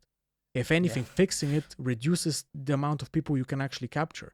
Like, I'm all about like what the systems and the environment tends to make people do. And I'd like to have a critical evaluation of games that's going to force developers in doing what I want. Which in the case of Silksong is, I want the unshitty Silksong with like the good of Silksong without all the bad. But the only way I can get a developer to think, oh, it's worth appealing to Blader, is if I tear down most of Silksong. Yeah. Mm-hmm. Well, obviously, like, I'm gonna say, like, the combat's good, I'm gonna talk about that it's good, but you can't, like, you get the same situation where people are like, because with the popular games, like, well, the game has really amazing combat, but it's surrounded by all this other shit. And I accept the other shit, but no, you're not supposed to accept it, because now, me as a developer, I see that you accept it. Why wouldn't I include it? Why would I bother? Yeah. Literally, why would I bother? Yeah, sometimes it's even worse actually, because it becomes this like staple. Mm-hmm. Like, people will tell you, oh, it's supposed to be that way or something, right? Yeah, it becomes like a genre tradition, basically. Correct? Like, I mean, exactly. Mark talked about it in a Raidmore video recently, like how Metroidvania has codified itself into pure dog shit because all these things were never critically challenged. And if you don't critically challenge Silksong, even if the combat of the average Metroidvania significantly improves, like the standard improves, you're still stuck with all the bad shit from Silksong because you never pushed back against it. You never took a stance and said, even if the combat in Silksong is good, it has so much other bullshit that I don't want to see propagated that I will say the game is not that good. Yeah. Mm-hmm. You can always be nuanced and be like, well, the combat's good, but then the other end, that overall makes the game not very good. But I feel like you have to say that because otherwise these things don't get pushed, don't get punished. Like, people will say like, oh, well, Vampire Survivors is actually a pretty good game if you play with this specific character and you only think about the first 5 minutes and it then becomes an interesting game. Okay, I'm not going to give it credit for that, because if I give it credit for that, my critique of Vampire Survivors, my desire for it to be eradicated, weakens, because now I'm saying something good about it. Mm-hmm. Even if I might actually personally enjoy those first 3 minutes, it doesn't matter. Just like how if Stalker, for example, is a really buggy mess of a game, Everybody knows that. And it crashes and things like that. And you can definitely fix majority with a mod. But if I fix it with a mod and I ignore all these issues with the pure version of the game, why would the developer put in the labor and manpower to make sure the games aren't buggy? If a mod developer would just stroll through and be like, here you go, guys, fix the game for you. Why would you? It's just stupid to like put your own labor into something that's gonna be fixed anyway. Like, why? Mm-hmm. So that's how I like to see it. Like, I know, I'm very happy that Silksong is exposing how shitty a lot of Metroidvania combat systems are. Like, I'm very happy to see that, but we should be a little bit more critical of it as a game, in my opinion. Yeah, for sure. Yeah. Still have not played it, of course. I'm talking out of my ass. So, yeah, and I love to do that. Maybe you play it and you're like, Nobody's whoa, ever, Metroidvania mechanics are actually super I certainly love interesting. Metroidvania. I certainly love Metroidvania. Wow, now I really regret that one episode with Edward and Ludwig like a year ago. Oh, Jesus. How am I going to get them to take it down and private it? Well, see, the thing is, we have already acknowledged that opinions change, right? Yeah, so I mean, we've acknowledged it. The majority of people have not and won't. So if I change my mind on Silksong, this episode here will forever be held against me until the end of time. It will be posted like with timestamps being like, look what he said about Silksong a year ago here. How can you believe this charlatan? Yeah, well, the only possible solution to this is that you play the entirety of Silksong before this episode gets released, and then we edit it out if you change your mind. Yeah. No, you know what? That people actually do that. There's actually another point I want to make. If you're a person who's very frank and sincere in how much they love a certain type of game design, especially if that game design happens to be niche, I'm obviously talking about arcade-like structures. People will start to have these incredibly unreasonable expectations of you that, okay, you say that games are shit. Okay, then become a developer. You say that like, I love the arcade-like structure. Tell me what you think about this one from this game you haven't played, and they expect you to get every single clear. They expect you to make content about the thing. They expect you to be a developer in case you have anything bad to say about non-arcade-like structures. And at some point, it's like, you expect me to be Jesus fucking Christ just because I said that my favorite type of game is a holistic permadeath one. Yep. Yeah. And those or people even then, worse. they don't get pushed on their things though, because their things are popular. So they never have to be Jesus Christ to defend their things. Yeah. Or even worse, they say, oh, you say you hate Metroidvanias, but have you played this Metroidvania that I like? You can't say you hate them until you've tried this one. You need to try this one. Yeah, no, people love doing that. Like that. And it's like the same as everything else. I'll say like some general critiques of character action. They're like basically applied to the entire structure of the genre. So people be like, but have you played this one movie tie-in from 2004? And then you play the movie tie-in from 2004 and it's just as fucking bad. And it's like, this guy sent you on a, what's it, green herring? Like, what's the fuck? There's an expression about like red herring. He sent you on a red herring, wasted like 20 hours of your time because you decided to believe him. By the way, I no longer take any recommendations from the average person. If I hear, if a gamer says anything about a game, even if he says like that person to me, like, even if he says like the sky's blue, I go check because you cannot believe any gamer, especially RPG players, that you cannot believe any of them about anything about games. There's specific people I listen to for recommendations and opinions. Everyone else, I assume you're either lying to me or you don't know better. Yeah, because I've had too many cases. Like nowadays I usually go for the complete opposite strat, which is that when people say a game sucks, I try it out. Which you know, it's like a 80% chance that it sucks and 20% chance that sometimes it's good, you get some real fucking gems. Yeah, which is better than if you listen to people say when games are good, because then it's like a 5% chance it's good. No. If an average person says a game is shit, I know that at best I might find it interesting. There's no fucking way. You're right here. I actually do also use negative recommendations as a sort of guide. That's something that might be interesting because the average person, I had a tweet the other day. I was like, the insistence that Doom 1 is better than Doom 2 is baffling to me because I clearly see Doom 2 as better. But I realize because majority of people, what they find annoying, like because people very often associate Doom 2 with annoying in quotation marks, is basically like things that they don't immediately know how to get through. Like kind of tricky sections and weird parts of the maps. Like I'm not saying that Doom 2 is very good. Like it has a lot of shitty maps, and a lot of the good maps have a lot of shitty sections in them, and it has all its usual FPS issues, but there's a lot of interesting ones, and people discard those interesting sections because it's annoying. So to me, that's when I hear that, when a game is annoying, I think to myself, at least this is gonna challenge me. Thank fucking God. Yeah. At least I'll get some hours out of it, even if it doesn't end up very good. So yeah, I also use negative recommendations, especially if it's like the average person. Now, I mean, if you listen to Bokhog or something about negative recommendations, you're never going to play another game again, because he'll be like, yeah, Kirby, very cute game, but it's completely worthless. Like, there's no reason to play Kirby. Like, it's horrible. You can skip like the entire level by flying. And I'm like, okay, well, Bog, I don't know what to tell you. Like, I played PvP games my entire life. I haven't even played Mario 64. And you're over here telling me it's dog shit. I'm not going to put words in his mouth, by the way. He's never said that. Mario 64 fans, please. Don't like attack him or dogs, because I know there's like a whole community of speedrunners. Please don't track him down in fucking in his Baltic country, because he's never said this. I just came up with it. Like I put words in his mouth. But it's very I take negative recommendations seriously from the average person. Yeah, definitely. Yeah, and it also goes a bit into what we discussed with Spiders when he was on. I think he called it like grace, where it's like, if a bunch of people call a game shit, like even if it's not that good, I am like, for some reason, more lenient towards that game.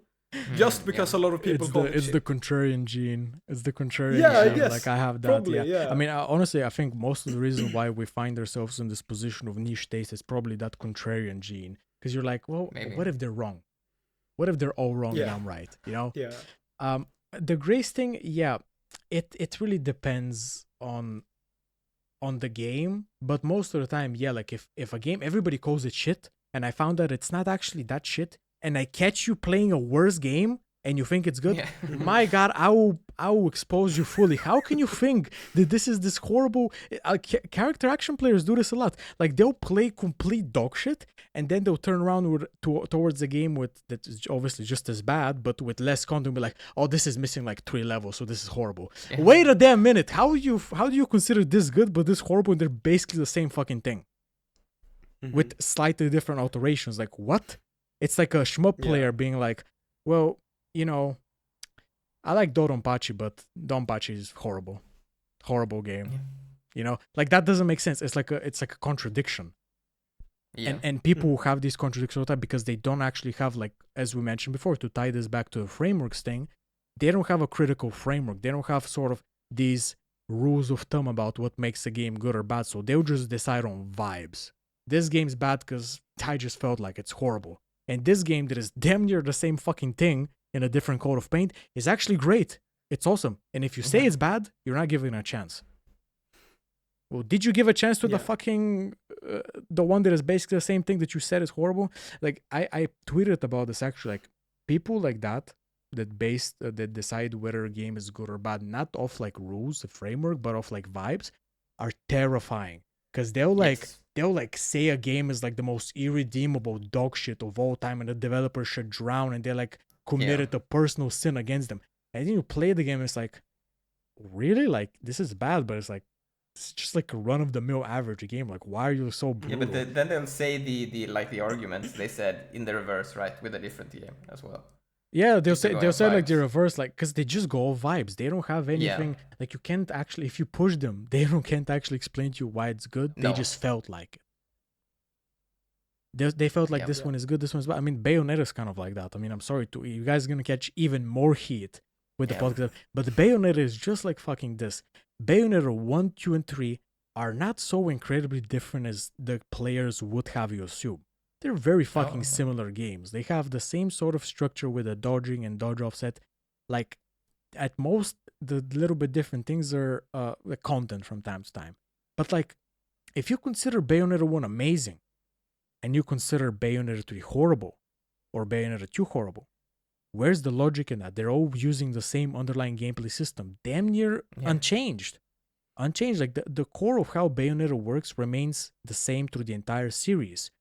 How can you consider one horrible, the other good? How does that even work? You're clearly going based off vibes and content, which I don't respect going off content like that. Yeah. I mean, obviously I think the spectrum there is also like the problem, because like obviously you can think that the first one is better than the third one or whatever, right? But the problem is it's like no, it's this first one is the best thing ever made. Yeah, and like the third their one wording. Is garbage, that's the problem. Exactly, that's the problem. Their wording. They're not gonna present it like, okay, well, on a spectrum, Bayonetta's one is the best one. Then it's a little bit worse with 2, then a little bit worse with 3. They'll be like, Bayonetta 1 is God's gift to Earth. Like, Kamiya can do no wrong. This is the best fucking game of all time. Like, damn near the best action game of all time. And Bayonetta 2, that is like its fucking cousin. Not even cousin, it's brother, sister. That's irredeemable dog shit.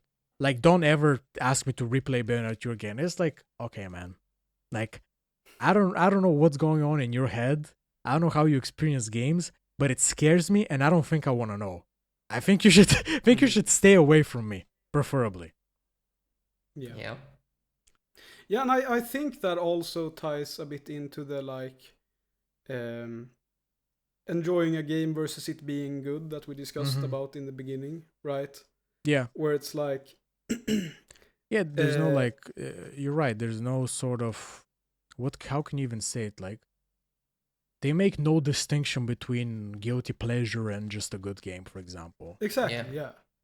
Like, I'm assuming that's the point you were going to make. Like, it's... exactly. You know, everybody has a guilty pleasure game. They don't really think it's that good. They will, like, sometimes replay out of, like, oh, well, you know, memories and stuff like that. That's normal.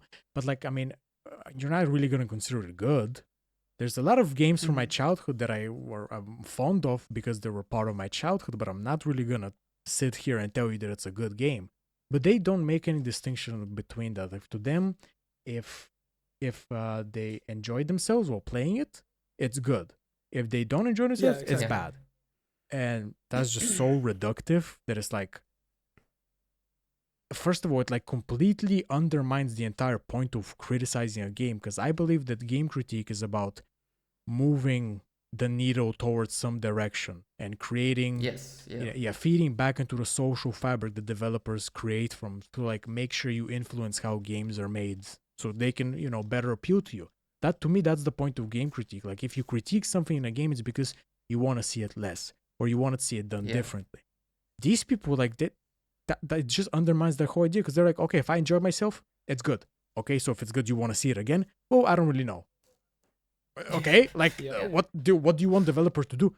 And then, obviously, developer does the same thing, and these guys keep liking, and then how we get, like, Metroidvania. Yeah, I think it's interesting, because, like, like what you talked about, like developing the game design through critique, right? Because I think there's like,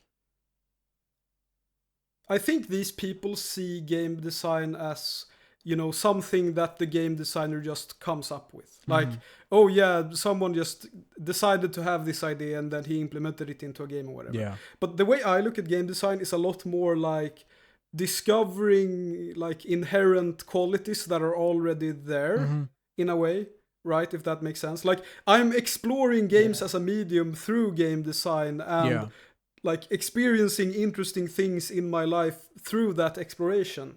And the role of the designer is to find these interesting things and like put them on display and show them to the player. Yeah. Whereas, like, it seems like a lot of people have this very shallow view where it's like, oh yeah, the game designer is the guy who comes up with the stuff. Yeah, or whatever, they almost have like this.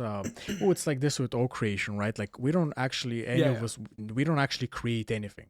It just exists, and we give it shape, a different shape. Like, we use it as, you know, Play-Doh to create, like, you know, metaphorically. But these people think it's almost like a religious thing. Like, game design is something that the gods bestow upon you. Like, it comes to you one day. It's like a light bulb. Like, it just comes to you out of... It's not nothing tied to your experience or frame of reference. It just comes to you one day. Like the idea just comes on you. Like, and it's just like you suddenly know how to do it. When in reality, it's like all other creation is just your brain is picking at all these different things you've experienced and stitching it together in different ways. Game design is no different. I mean, if you've never played a shmup in your life and ask you to make a shmup, you're probably gonna make something that looks way different than what you intended when you told me to make a shmup. That's because it's all about what you've experienced. That's why it's so important. This, maybe we can segue this into another point, that you just have to play games. There's no substitute. Yes. You have to, like, both for your taste and if you're a developer, your ability to make games. You just have to play because it's such a direct medium. There's no substitute. You can't watch a game and get the same experience. You have to play it. Mm-hmm. And the only way for your taste to develop in different directions is for you to play more of something. Like, how do we know now that Souls-likes are not that good? Because we played other games and we experienced other types of experience, experienced other types of experience, like tongue twister there. But it kind of started to inform us. But if we only ever played Souls-likes, we just think Souls-likes are the best. Yeah. So you have to just play games, and people are allergic to playing fucking games. Like, people will psych themselves up for fucking, I feel like, weeks to be like, oh, I'm gonna get to it at one point. One day. Or, like, they're not even gonna be playing anything actively, because right now I have a fucking excuse, okay? I'm trying to clear Final Fight. I get to be lazy with playing other games. But these people won't even be playing anything actively. They're just like, oh, one day I want to check it out. Like, you hear that a lot with people. They'll be like, you tell them, have you played this? And they're like, oh, one day I'll get to it.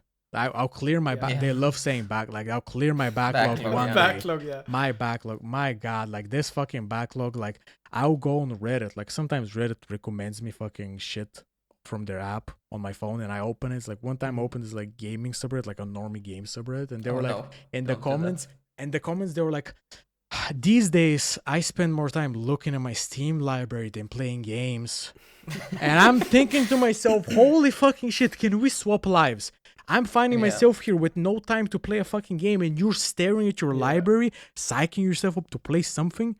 I almost want to say, and I want to assume about these people, is like, it's like their subconscious almost knows that all they play is dog shit. So they don't want to subject themselves to it anymore. So their brain is just like forcing them into paralysis to protect itself from the pure dog shit in their library that they'll probably like start playing. But that's the worst possible position to be in. You never want to be paralyzed. Just play more. If a game bores you, just fucking drop it. It bored you for a reason. I'm sorry.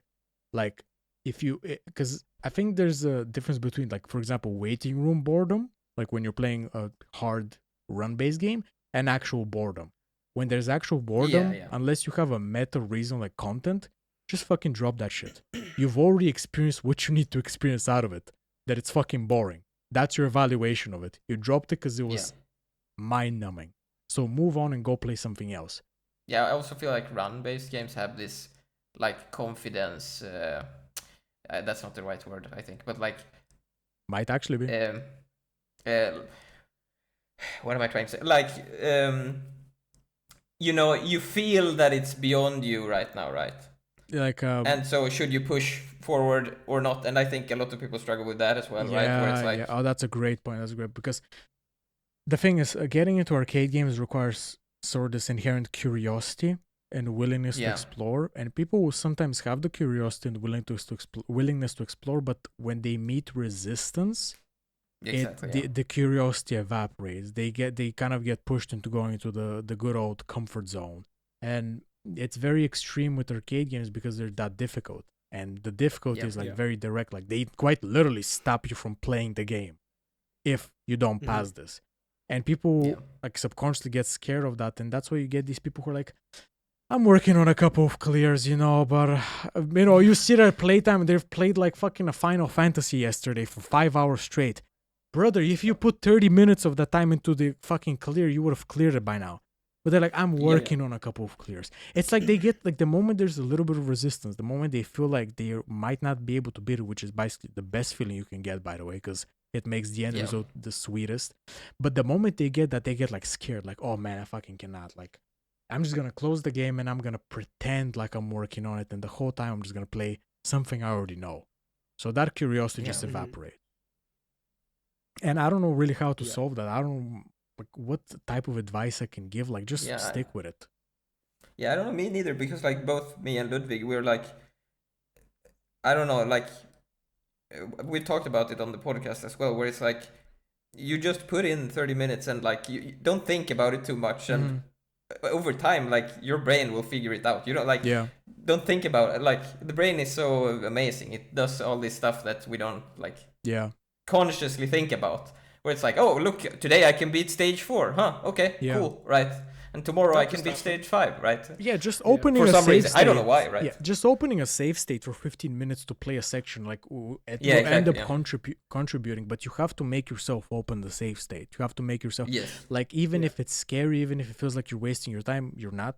Like, every time you play, you're like getting better subconsciously, but even if it feels like you have to. But the problem that I have with giving these people advice is like, I'm very resilient to pushback from games. I don't actually consider myself a very good player. Like, I take significantly longer to clear games that, my peers take they clear them much quicker. But I'm Yeah. resilient, and when it comes to games, I don't really get scared of them. I just keep bashing my head against the wall. That's why I liked Yeah. Souls-likes for a while. They just felt like I could just keep bashing my head for a while and I'll push through. And at some point, like for very difficult arcade games, you just have to have that type of personality where you're just gonna be like, well, I fucking suck at this game. I'm getting completely molested, but I'm gonna do another 15 minutes tomorrow. I'm gonna do 30 minutes on a weekend or whatever, or I'm gonna do an hour. Depends. I personally try not to go over an hour of playtime, like on a session, because I just become like stupid. It starts getting worse, and then you get exactly. You start getting worse, and when you start getting worse, you start getting more frustrated. And I've had cases in Final Fight where the last time I hit my desk out of anger was when I was playing League of Legends. In Final Fight, I was like in this fucking just trance of being like, another try. And I kept getting more frustrated. I remember I slammed the top of my desk, and I out of the corner of my eye, I saw like my glass kind of move with water. And I thought to myself, okay, this is a wonderful time to stop for the fucking day. Because if this glass of water had tipped over and went into my keyboard, I would have been 3 times angrier. I mean, God, I was reaching to press the Alt F4 on my keyboard. And it was a bit far away because I got like a, what do you call them? Bushes, like hit pad, like whatever. Like the keyboard that you play with on your legs. Hitbox? Yeah, hitbox. Like I reached over to press the Alt F4 and I slipped off my chair, like the chair fell with me.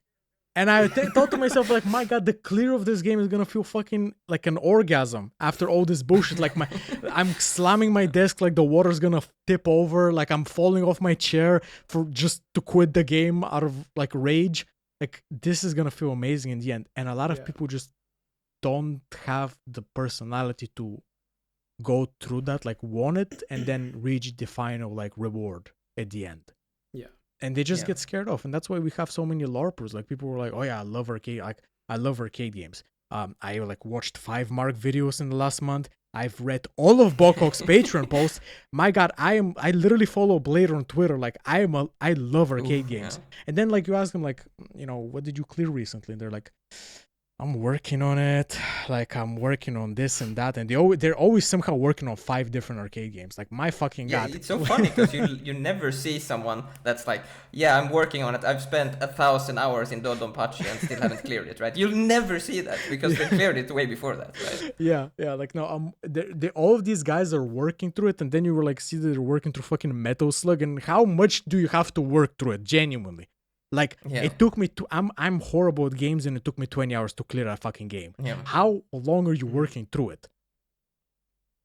A lot of them will also take like massive breaks, and that's why, but that's another point. Yeah, I think one comparison me and Ed would like to do is like playing these kinds of games is like going to the gym, right? And it seems like people are expecting to go to the gym the first time and like bench press 100 kilos. And it's like, you're not gonna do that. You're gonna have to start at like 20 kilos, and then you're gonna have to slowly work your way up. And then when you can do 100 kilos, it's gonna feel really good, and it's gonna be really, really fun. Yeah. But you need to actually work your way there before you actually do it. Yeah. I think that's a great comparison because it actually like to kind of tie up a point into this. I think these people almost get trained by regular games to be drip fed progression, like progress, because the entire point is like the entire thing that really dictates is their perception of progress. And the usual normal game design, the mainstream game design, teaches people that you're going to be getting dripping of progress constantly at a consistent pace. It's not going to be a lot. It's not going to be like a breaking down the wall, but you're constantly going to be making some sort of progress towards your goal. With arcade games, it's really is like the gym, because if you think about it, in the gym, you push against something.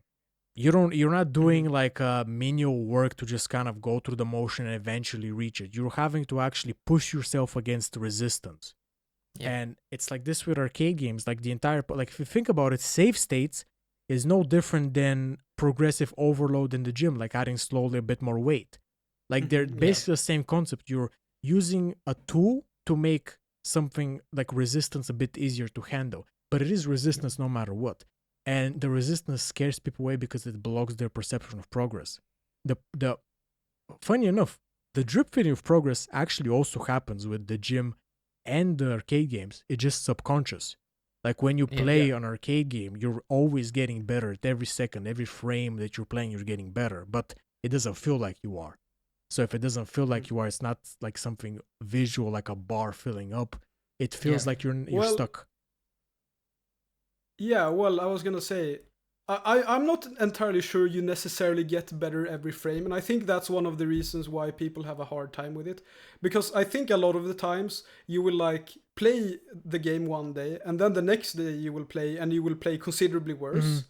But the thing is that if you look at it in the long term, you do get better with time, right? And I think the one of the problems is that people are looking like in the exact moment, and they're like, oh, I'm playing worse today than I did yesterday, so I'm just wasting my time. I'm going to stop playing this game or whatever. But if they actually, like, that struggle where it's like this up and down, like roller coaster of skill and whatever, that's like part of the learning process. And I mean, we have a recent episode discussing this. Sleep is very important, right? Oh, you God, need to like please don't bring that up to me, because I fight with my sleep schedule all the time. Like that's if I manage to get my sleep schedule in order and get 8 hours of sleep every single day with a consistent time, I'll be a fucking super soldier. I'll get a master's, PhD, be fucking clear every single fucking game. My channel's gonna have 1 million subscribers. I just need to get my sleep in order. Because you're right, sleep is like super important. I play like shit when I'm tired. Yeah. Yeah, and it's really interesting because it seems like people have this idea of like, oh, if I just play a random arcade game for 50 hours straight, I'm going to be super good at it. And it's like, you're probably going to be pretty shit at it if you play 50 hours straight. Yeah. But if you play 1 hour 50 days in a row, you're going to be really good at it. You're going to get great at it. It's big consistency and everything like that. But something interesting you bring up, because you said like not every frame you're improving. I think... like maybe not every frame you're making progress, but I do think every frame you're improving, because you think about monkeys with a typewriter, right? With infinite time, the monkeys will eventually write Shakespeare. And clearing a game is absolutely no different in my opinion. If we do like a little thought experiment, if you have infinite amount of time, no matter your training hygiene, no matter if you even have your brain on, eventually the game will fold. It will just take considerably longer amount of time. It's like puzzle games. I like to give this example, like, because it makes it really easy to understand, like, what's actually the point of thinking about a solution in a puzzle game? Because if you just go through every single pixel and test everything and test every single permutation that can never exist in this state of things, eventually you're just going to stumble upon the answer. So what's the point of thinking about a solution? Well, the point is, like with clears and with everything else, is to make sure you cut down that time considerably. The point of a solution is so you don't have to spend 10,000 hours going through every single pixel of a puzzle game. You can just skip all those hours and get the solution. That's what makes the solutions feel good. Like you've skipped a lot of work, like basically manual labor to go through everything, test it. And I think it's no different with clears. Like if you just play in the most stupid way, you don't have your brain on, you're tired, you play at the worst possible conditions. If I give you an infinite amount of time, you will eventually clear the hardest shmup you can think of. It's just like a mathematical certainty. But the reason why we practice and the reason why we turn on our brains and try to play well is so we don't have to spend an infinite amount of time, or like however, like 100,025 hours to clear like fucking Dodonpachi. So we can clear it in like 100 hours or something. So that's why I say that every frame you improve, because technically, like completely, like on purely technical terms, yeah, you improve every single frame. Every single second, you are closer to a solution. It's just that, you know, being smart about it, like reaches you quicker. Yeah. Well, I do agree, but I think that is more subconscious than like conscious. Yeah, you're right. So it's all about like the perception of it, because subconsciously everything like that happens, but it's what they perceive, and they don't perceive progress. You're right. They don't perceive progress every frame, so the game is not cooperating with them, and they're not gonna play it. Yeah. Actually, I'm really glad we bring this up because I want to segue to what I teased in the beginning of the episode with Civilization, with Composition. Oof. So I have a couple hundred hours of both Civilization 5 and 6 and 7. Nice.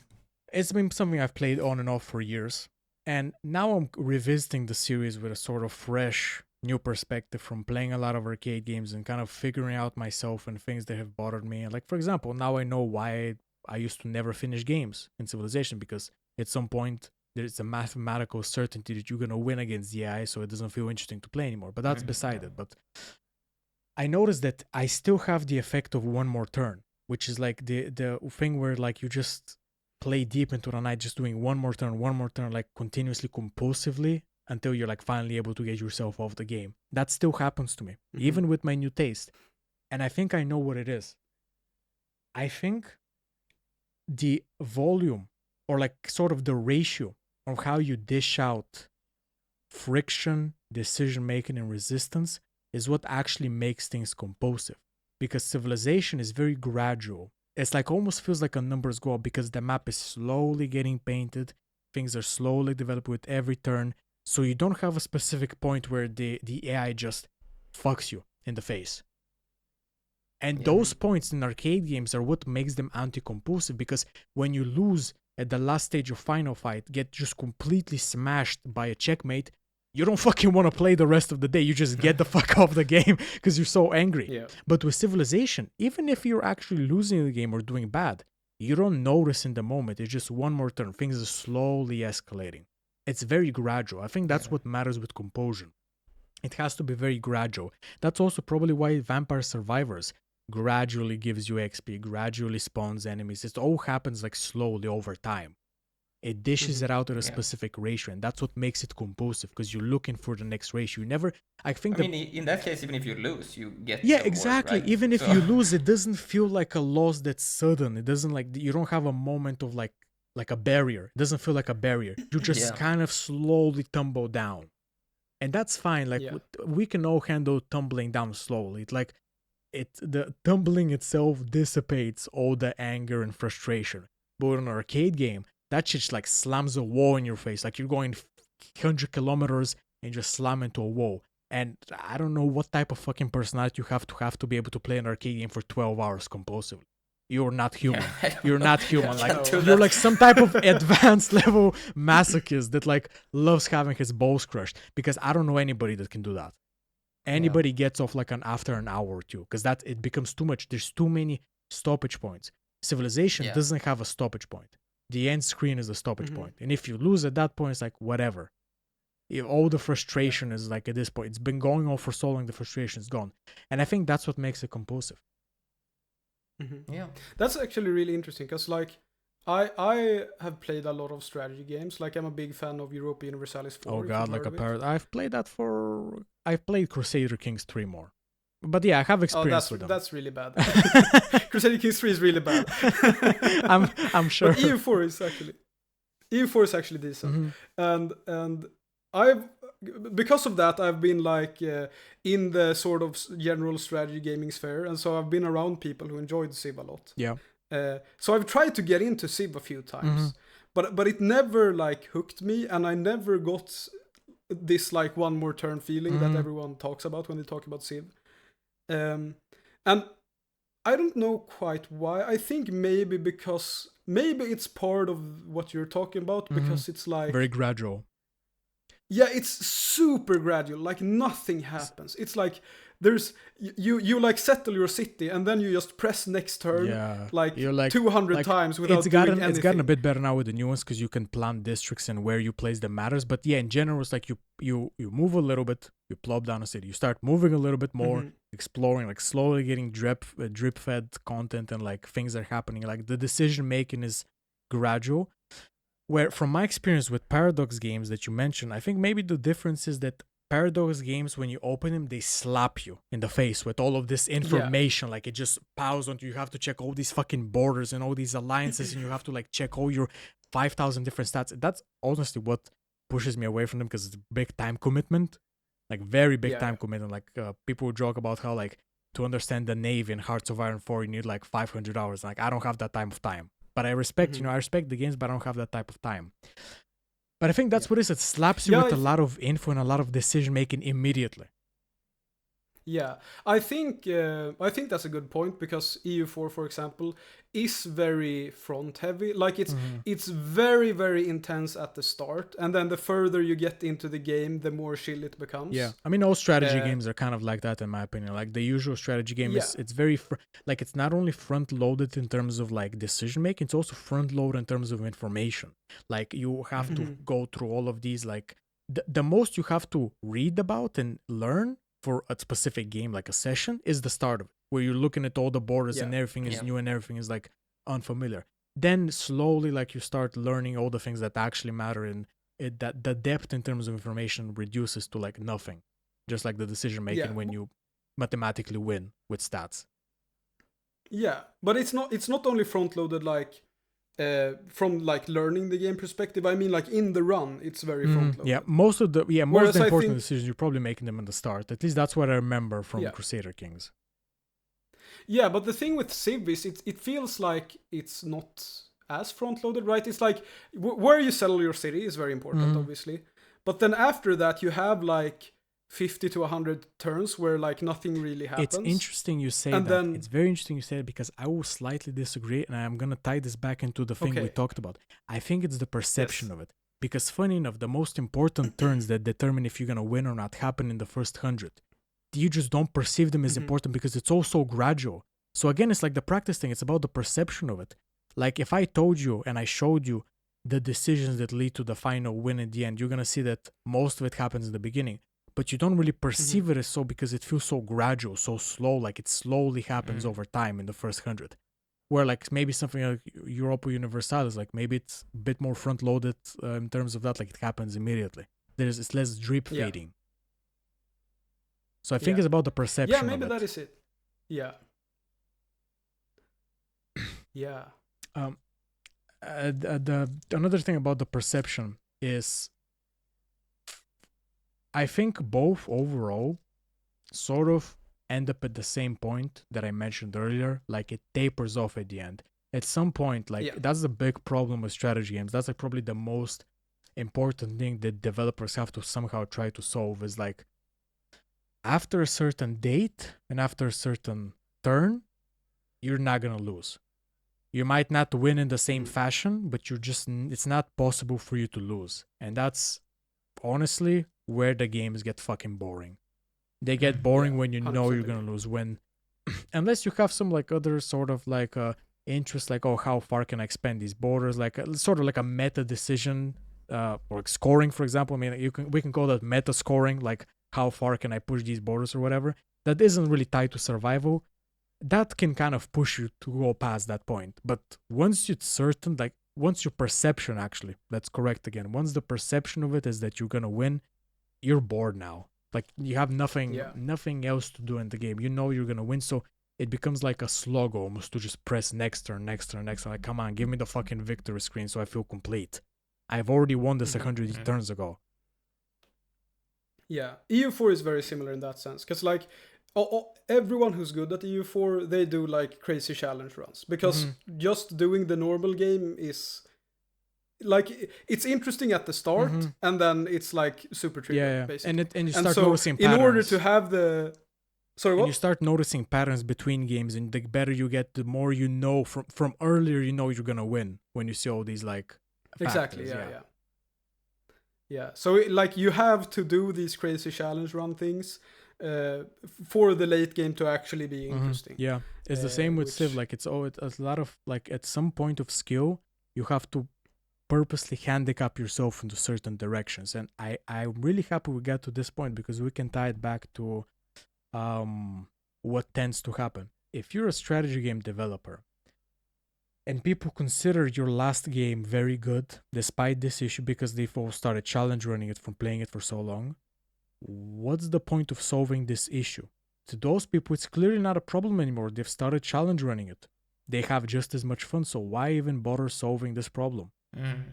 And that's the thing that happens with all challenge runs and all mods and everything. Like, the question we have to ask is, okay, clearly Max Payne is pretty fucking interesting if you don't hug the corners or play like a pussy and play like a madman going in front of people, and like you get to like get this like sort of suited shmub dodging because all the bullets are actual physical objects.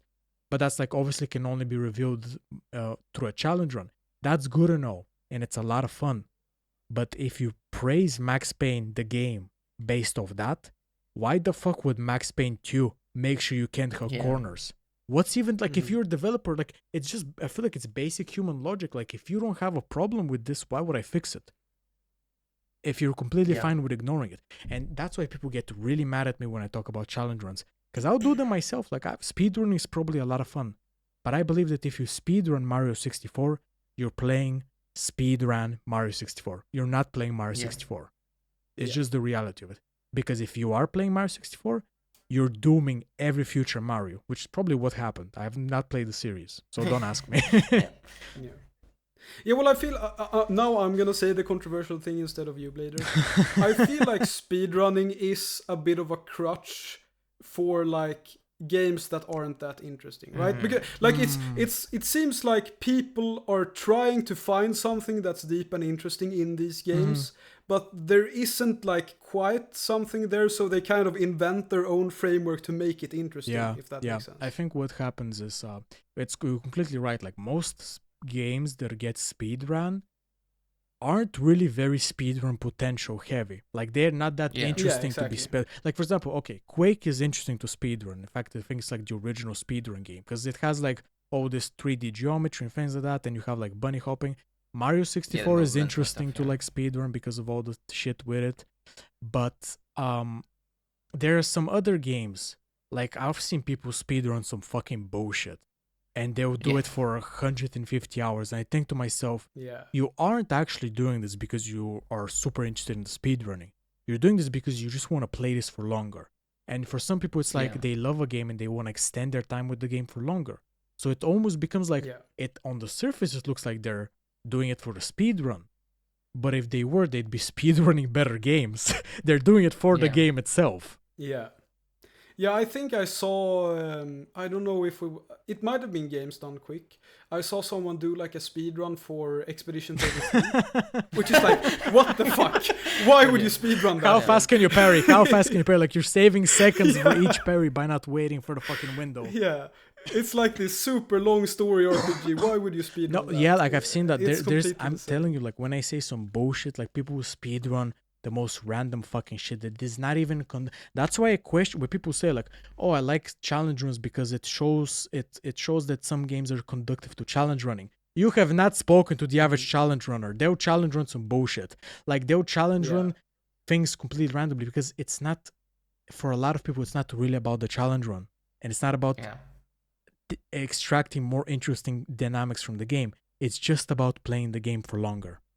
That's just what it is. It's some sort of attachment to the game that just pulls them back into it. That's why Games Done Quick is full of shit like Expedition 33. Like nobody in their right mind thinks it's interesting to watch a speedrun of a fucking story-heavy RPG. Like this is not Quake, this is not Mario 64. And if it was about the challenge run, if it was about the speedrun, as I said, they would be speedrunning better games, just like they would be playing a better game if it was just about the game. It's something about just playing that one game for longer. Yeah.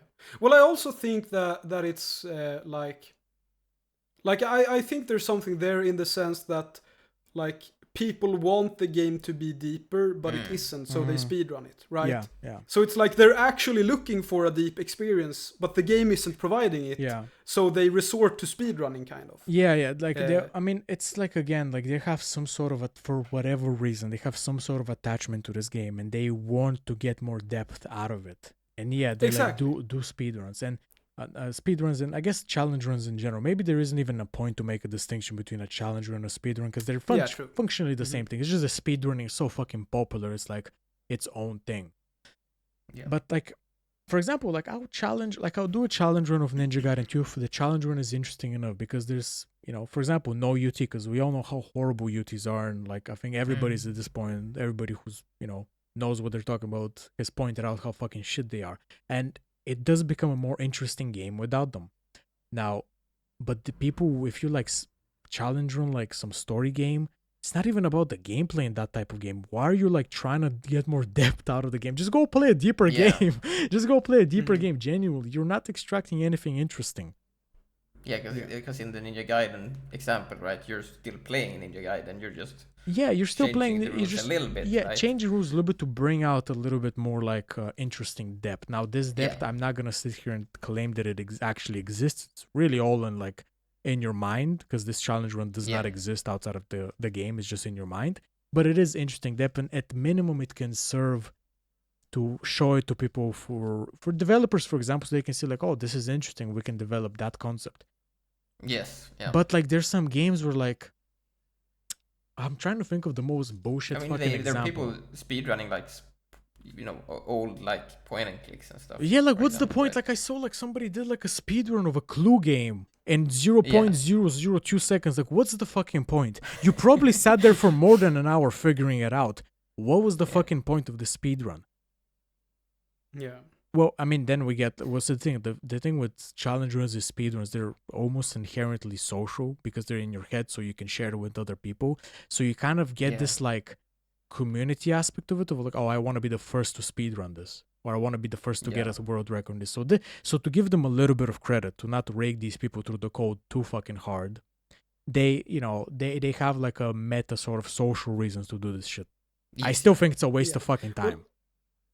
Well, I think that's sort of the point that I was trying to get to initially, that I think the reason that speedrunning has become so popular is that people are looking for something more meaningful in these games. So it's like, I think these people would enjoy arcade games if they like found out about them, like if they were introduced to them. But since they don't know about them, or don't know that they are like this great deep alternative if you're actually into games, they have to resort to like speedrunning all of these shallow games that are super popular because that's all they know. I mean, it's like you're right, character action players will speedrun the same fucking CAG 100 times because they literally do not know that harder games exist, because they're that fucking stupid. Yeah, exactly. And interesting you bring up not being shown it, because that's actually an interesting point. I wonder how much of the popularity of the unpopularity of arcade games comes down to just the stereotypes attached to the games, and also people just not knowing that they're serious games in the first place. Like, how much of it is actually just ignorance? Because obviously, for a lot of people it's malice, but a lot of people have not watched Mark and have never stumbled upon. Yeah, I would say it's quite a lot. Probably quite a lot. Yeah, well, I was gonna say, like, I'm a perfect example of this, because like I know Boghog talks a lot about the like retro gaming enthusiast, quote unquote, right? And like, I had always assumed arcade games, like I had basically put them in the same box as those kinds of people, where it's like, these are historical relics that people collect and they aren't actually very interesting shit they games. Played when they were 6 and they're like interested in owning now. Exactly, like, oh yeah, it's just nostalgia or whatever. These aren't actually interesting games. And then I found Mark's channel, and like, because like it's super funny, because it seems like a lot of people in like this sort of game design sphere, they like played really, really good games when they were young, and that's why they like are interested in game design. But like, I feel like I played so many bad games that I kind of reached the same conclusions as, like, from playing an insane amount of bad games, I reached the same kind of conclusions as arcade people do from playing good games. And so when I found Mark's channel and like this like arcade community and like this serious game design community, it was like this whole world opened up, and I was like, holy shit, started to click. Yeah, like all the puzzle pieces were there, but it started to click into place, like, and make sense. I had the same experience. Like, I obviously played majority PvP games, but I had some experience with shitty games, of course. And like one thing that's sort of starting to get into arcade games and watching Marcus made me realize is, like, when I was a bit younger, like, I would start a game and I would drop it within like an hour, even though I quite liked it. Like, I just never get back to it. And now I know why. It's because the game was dishing out its depth too fucking slow. It was fucking boring. It was the waiting room was like, even if I liked the game, I just didn't want to boot it up again. And now it makes sense to me, like the puzzle pieces click. So yeah, I definitely relate to like what you're saying, that like you've played a lot of shit games and then you needed just somebody to like put the puzzle together for it to make sense. Yeah, I had the same thing. And I wonder how many people are like that, like, because we attribute a lot of it to just malice, like people just being against arcade design. But I will make a bet that a lot of people just don't know it's actually a real thing. Yeah. Mm-hmm. Like it's nice to think about like beat 'em ups as like a victim fucking of people's taste, like, and shit like that, but like genuinely most people don't even know it's a real genre. Yeah. Yeah. Well, and I mean, if all they hear is like, oh, it's this genre where you put in a coin, you're not actually supposed to beat the game, it's too hard. Obviously, they're not gonna take it seriously, right? Exactly, yeah. And I guess that's the point of our channels. That's the point of our channels and our the content creation in general, because it can potentially pull people into this sphere by just opening their eyes. And I guess that's the point, because if that wasn't the case, I mean, we're all making content for ourselves in the end, right? Like, because it's fun, it's creative, but like a big part of the reason to do it would be gone if you could not convert people, like show them the light sort of and make them realize something they didn't think about. Yeah, I think beat 'em ups are actually a perfect example of this, because that's also one genre that I like completely dismissed when I was younger. And I think part of that is because they don't look especially interesting, right? They do like, not. There's a dude and he's punching some dudes. Like, that's like, if you look at it from a very shallow perspective, it's very straightforward. Yeah. But when you actually play the game and you don't just credit feed through it, right? You actually play the game and like try to survive and beat it and so on. Then you actually realize, like, holy crap, okay, wait, this is actually deep. Yeah. Oh no, I've missed this I've dismissed this entire genre of games based on like superficial stuff. Poor beat 'em ups came before the dawn of 3D animation. They were stuck with those sprites, so they look unimpressive now. Yeah, it's... Yeah, well, I don't even mean just, like, graphics. Oh, in terms only. of dynamics, I mean, like, yeah, 100%. Yeah. Like beat 'em ups, like, a final fight looks so fucking boring when you're watching it. Like, I'll have a moment, like, I'll record, like, I'll play, and I'm like, this was the most stressful fucking shit I've had in 20 hours. Then, like, you look at the recording, and it's like, nothing's happening. like, you just have to, like, play it direct. That's also why, to tie it back to the point we said, you have to play the fucking games. You can't judge them off just looking. Because Final Fight looks fucking boring. It's both an ugly game and it's a boring looking game, and it's nothing like that when you actually play it. Yeah. I guess that's the hard part though, right? Because to see that depth, you need experience. So it's hard to sell that depth, right? Yeah. It's hard to get people to sit down in front of it. Yeah, it's like because they need the time to like actually see the nuances. Exactly, like they need not only hands-on experience to properly appreciate it, they need time. And it's like, I think there's just too many things competing for your attention now these days. That like you have your phone, you have social media, you have compulsive games. Like it's a harder sell now to tell people sit the fuck down and get your ass kicked in Final Fight for 10 hours to like realize the best fucking action game so far in history, or some crazy shit like that. It's a hard sell. It's harder than in the 80s when it came out. Definitely. Because then it was like, what, like you walk into an arcade, you see like a cool cabinet, like you sit down, pop a quarter, and it's like you play a bit, right? Now it's like you gotta like emulate it. Oh, that's the bane of the average person. You gotta emulate it, then you gotta fucking convince them to play it, and then they gotta actually like get their ass kicked and not get scared back to fucking their phone to scroll. Like it's a very hard sell, and that's And don't forget, you need to convince them to actually use the practice.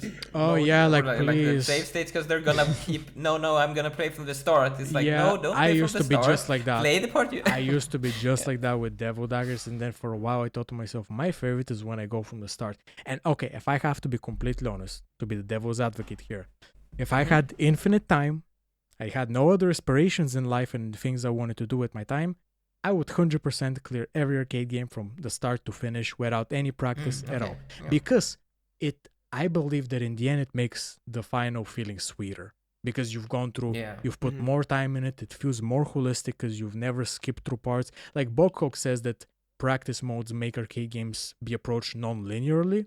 When you're going from the start, you're approaching them linearly.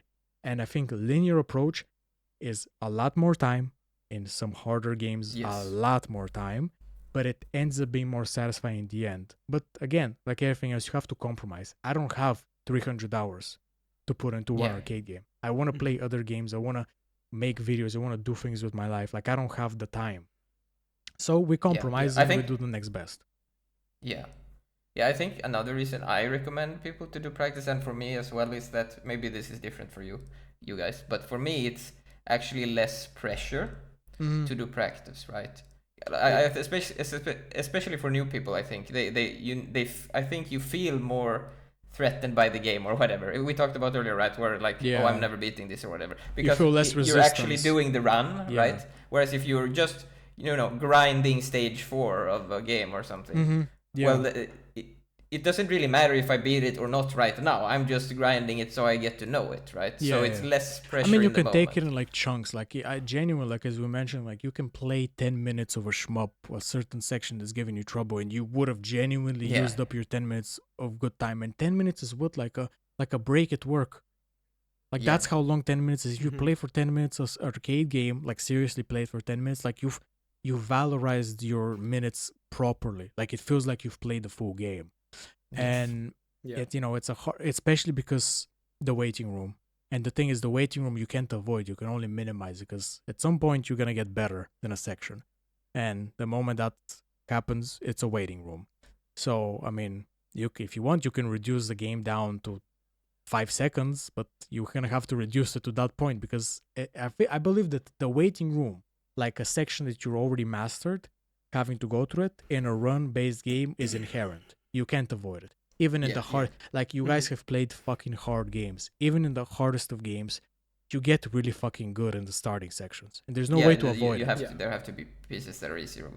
Like it's just the reality of it, and it's like it's a harder sell, because the arcade games also, a lot of them have really shitty stage 1 and 2s, and forcing the player to go through that shit every single time is like you're making your sell harder. So I agree that like you probably should recommend they pick up a save state and just play the most interesting part they see after credit feeding, and just judge off that and start like going from there. Because my god, like playing stage 1 into a final fight for fucking how many hours a newbie would play, like actual torture. Just jump to a save state. Yeah. I actually wanted to go back a bit to the original point, if that's okay. Yeah, I don't mind. So,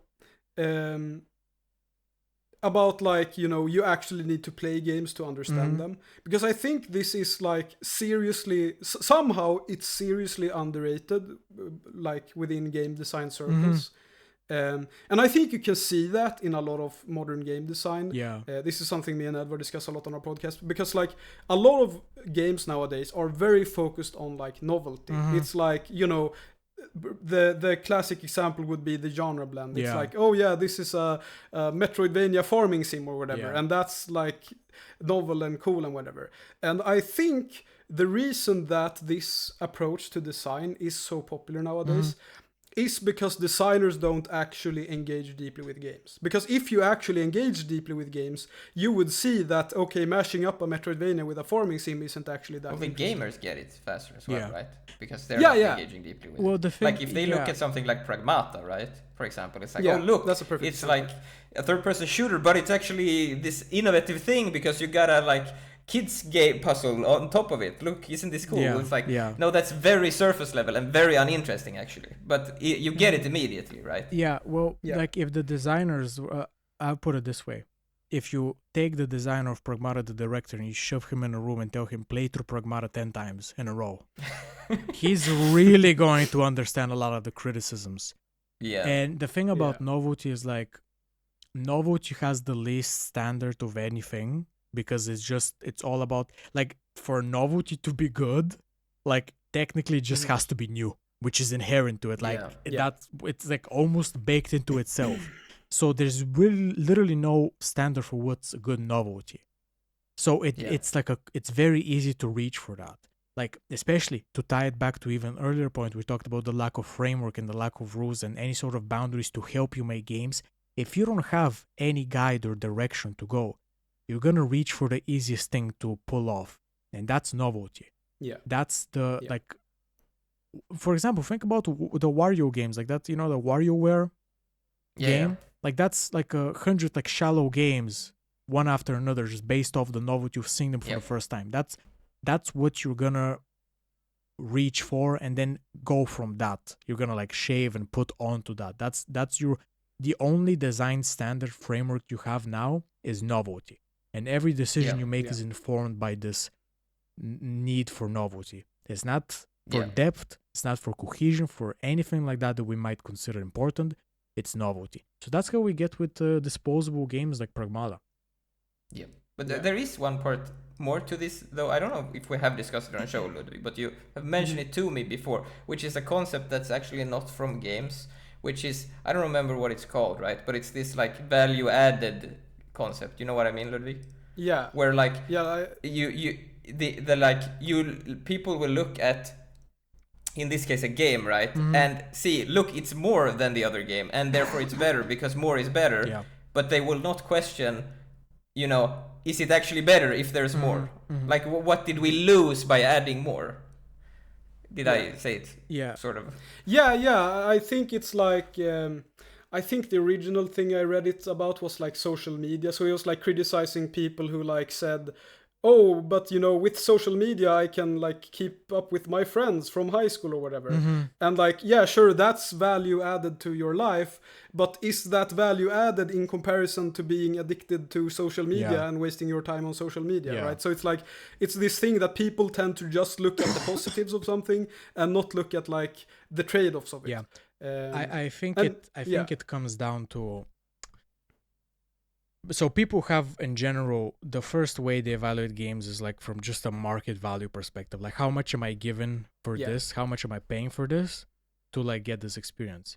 And the thing about depth, holisticness, cohesion, all of these concepts, they're very invisible to majority of people. Like, first you have to get a hands-on experience with it, then you have to understand it. And the game has to actually be able to push it, and as we established, the developers don't know how to push depth and holistic and things like that. So what's visible to you from a market perspective is just content. You can see that when I tell you this game has one very hard stage and this game has 50 stages, when you're holding your fucking wallet, you're gonna be like, why wouldn't I buy the fucking thing with 50 stages? I'll have more time in it. Because when I tell you one hard stage, what does hard let you know? Nothing. Like, it's just like it means nothing to you. You don't know how fucking hard it is. You don't even know if you like hard games. But you know that 50 is more than one, right? Like 50 stages is mathematically more than one stage. So that's where your wallet goes. And people export that into just their evaluation of games critically. Like you will notice they'll take this market perspective, this market POV into the other aspects of it. So cohesion and restraint don't matter because obviously more is more. And like, I'm sorry, but if you have, again, 50 stages, it's 50 stages. 50 is more than 49 stages. So why would you make it 49 stages? And then we get into like challenge runs and people coping and being like, oh, well, you know, if you ignore like the entire Metroidvania structure of Silksong, the fucking combat's pretty good. Like, you get into that whole thing. But it's all fundamentally people importing their market perspective into just critical evaluation. Content is what they can perceive, and it remains what they can perceive until the end, and that's it. Like, so to them, more is more, less is less, and you're a fucking madman. Like, if you ever, oh my god, my Slavic accent came out. If you ever dare mention anything about restraint to the average player, they're gonna look at you like you're fucking crazy, like you walked out of an asylum. Why would you want less game? Yeah. They don't see the aspect that more can be less and can be restrictive by itself and undermine other good aspects. To them is like, you're fucking crazy. Like, why are you asking for? It's like if I give you like a plate of 1 kilogram of food and another plate of 500 grams. Who the fuck would not pick the 1 kilogram? You can take it home if you don't even finish it. They see it like from a crude perspective, like that. Like a very crude, obvious perspective. Like, content is content. Like, there's more content, it's better. So I choose it. And the problem with hard games is that their content comes from the depth. And depth is invisible, so hard games get screwed in the market. And if you get screwed in the market, less people are making you. So that's just the reality of it. It is funny though, because like in your case there with the 50 versus 1 level, a lot of the time I feel like the actual effort that went into that level, like in terms of time, game design time, is actually higher than in all of those 50 levels, 100%, right? yeah. But the thing is, again, like, this is about perception. Like, they don't see that. For sure, like, you say that you're 100% correct about this, and the level will probably be worth 150 of the other levels the way they are made. Exactly. But that's something invisible to the average person. Like, they can't evaluate that from their money perspective. To them, it's nothing. It's like a fairy tale. Yeah.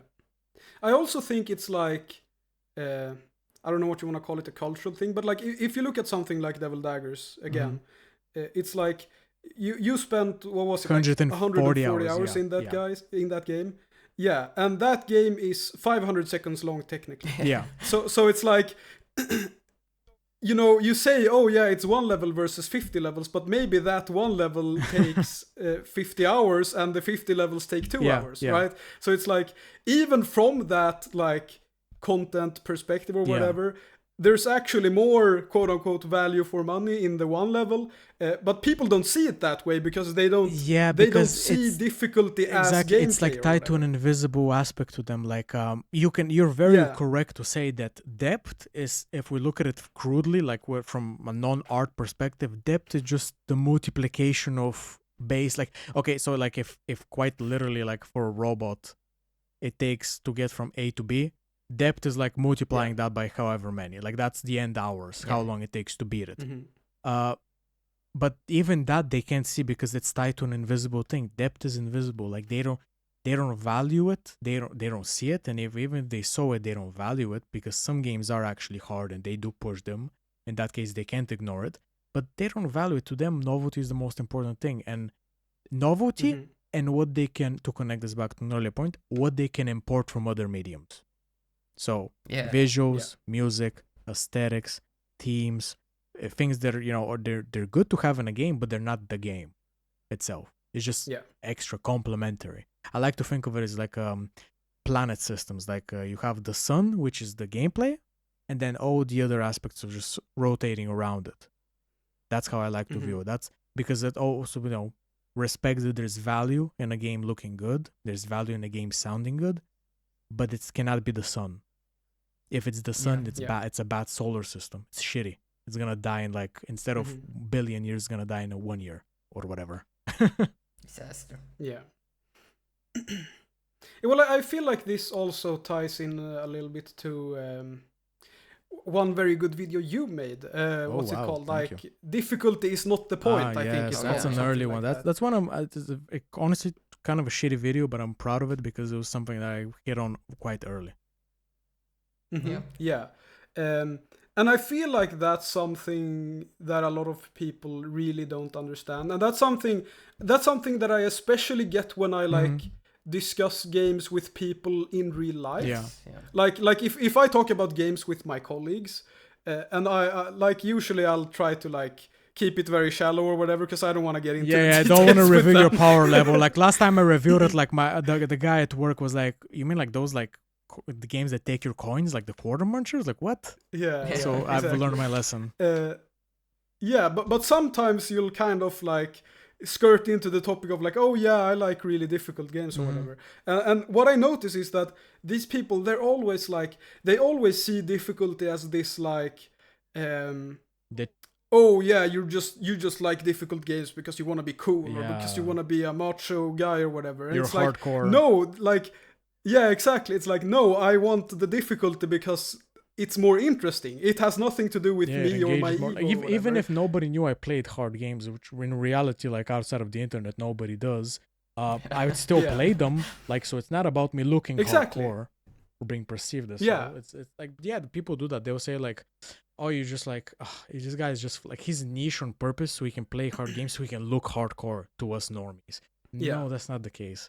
I promise you. And even there's even, I think it was Derek Yu who said this, which usually Derek Yu says a lot of stuff that I agree with.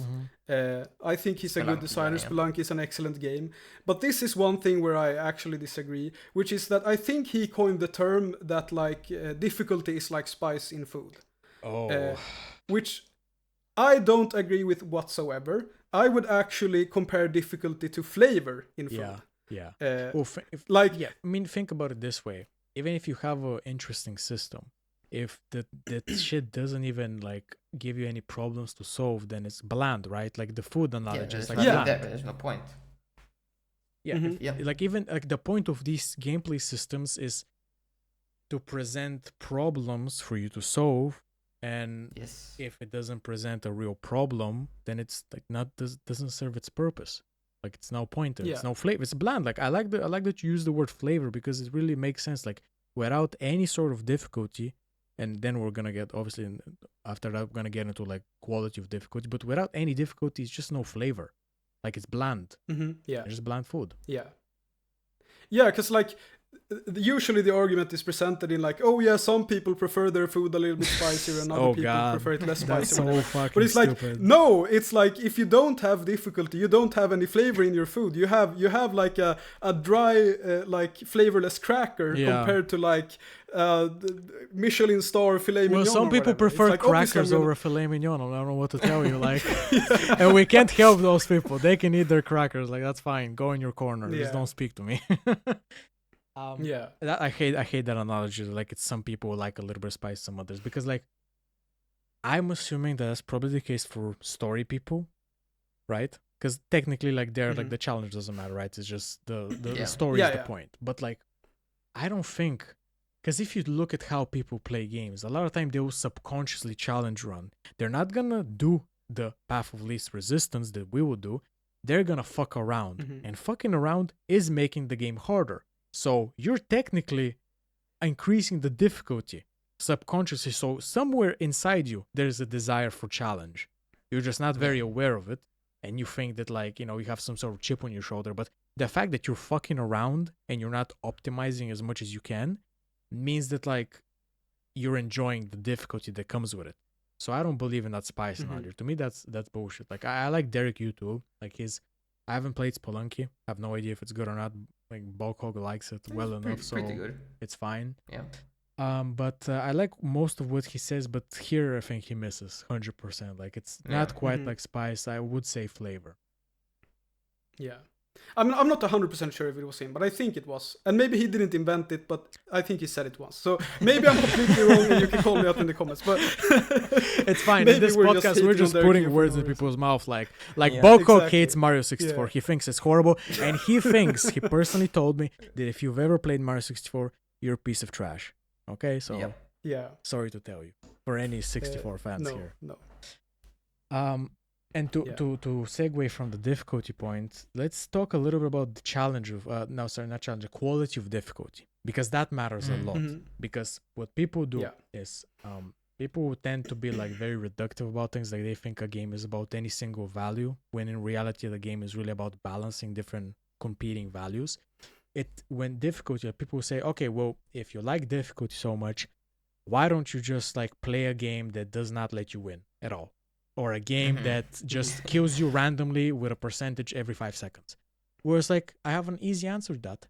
That is not fun difficulty. It's not interesting. It's dog shit difficulty. And there is bad difficulty, there is good difficulty. Because if it was just about any difficulty, you would obviously play the hardest fucking thing available. And I don't mean hardest good thing, even if it's bad, the hardest thing available right now. You'd play that priority. But none of us do that.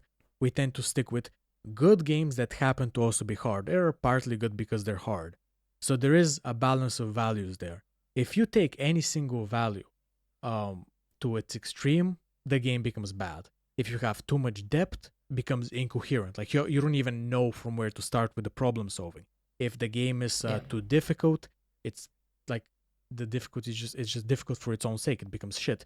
If a game is like too focused on visuals, it's just shallow. Like all these different values, if you max all of them out, you end up with a bad game. And I actually made this point in the Resident Evil 4 cabin video, that the cabin would be a significantly harder encounter if you remove all the windows and all the walls. They could come from any direction. That is the cabin at its harder form. But would that be the cabin better? I wouldn't agree. I would say you're erasing the identity of the encounter, because the whole conception of the encounter is you have these holes that you plug up, and the whole fun of it comes from having to go plug up different holes at different times and control the situation. If there's no walls, there's no windows, yeah, sure, they're gonna come from all sides. It's a harder encounter, but it no longer has identity. It's nothing. And what, like, I also, I think I use this analogy in the cabin video, is making a game is you're taking the infinite and you're chiseling it down to something coherent. So if you want to just make a hard game and you have no other value to balance, you just make the deepest game possible. Like Doom guy is running, you have to manage his sweat meter. And you have to make sure you change his fucking underwear every 5 seconds when he shit himself. Like this is like depth for its own sake. And that obviously sounds fucking bad, sounds unfun. So it matters for it. Like if an encounter ends up easier, but has a concrete identity, that's fine. That's preferable to encounter being harder, but being just like everything else. Yeah, well, like I guess it's sort of what it's testing, right? Yeah, I mean, like it's what it's testing. Yeah, it's like because a game can test anything, right? Anything in existence. Yeah. So you're choosing what specific thing the system allows you to test, and you're focusing on that. That's what gives it identity. Yeah, it's sort of thing, right? Where you'll see in a lot of games that have difficulties. All they'll do is like crank up the health of the enemies. Yeah.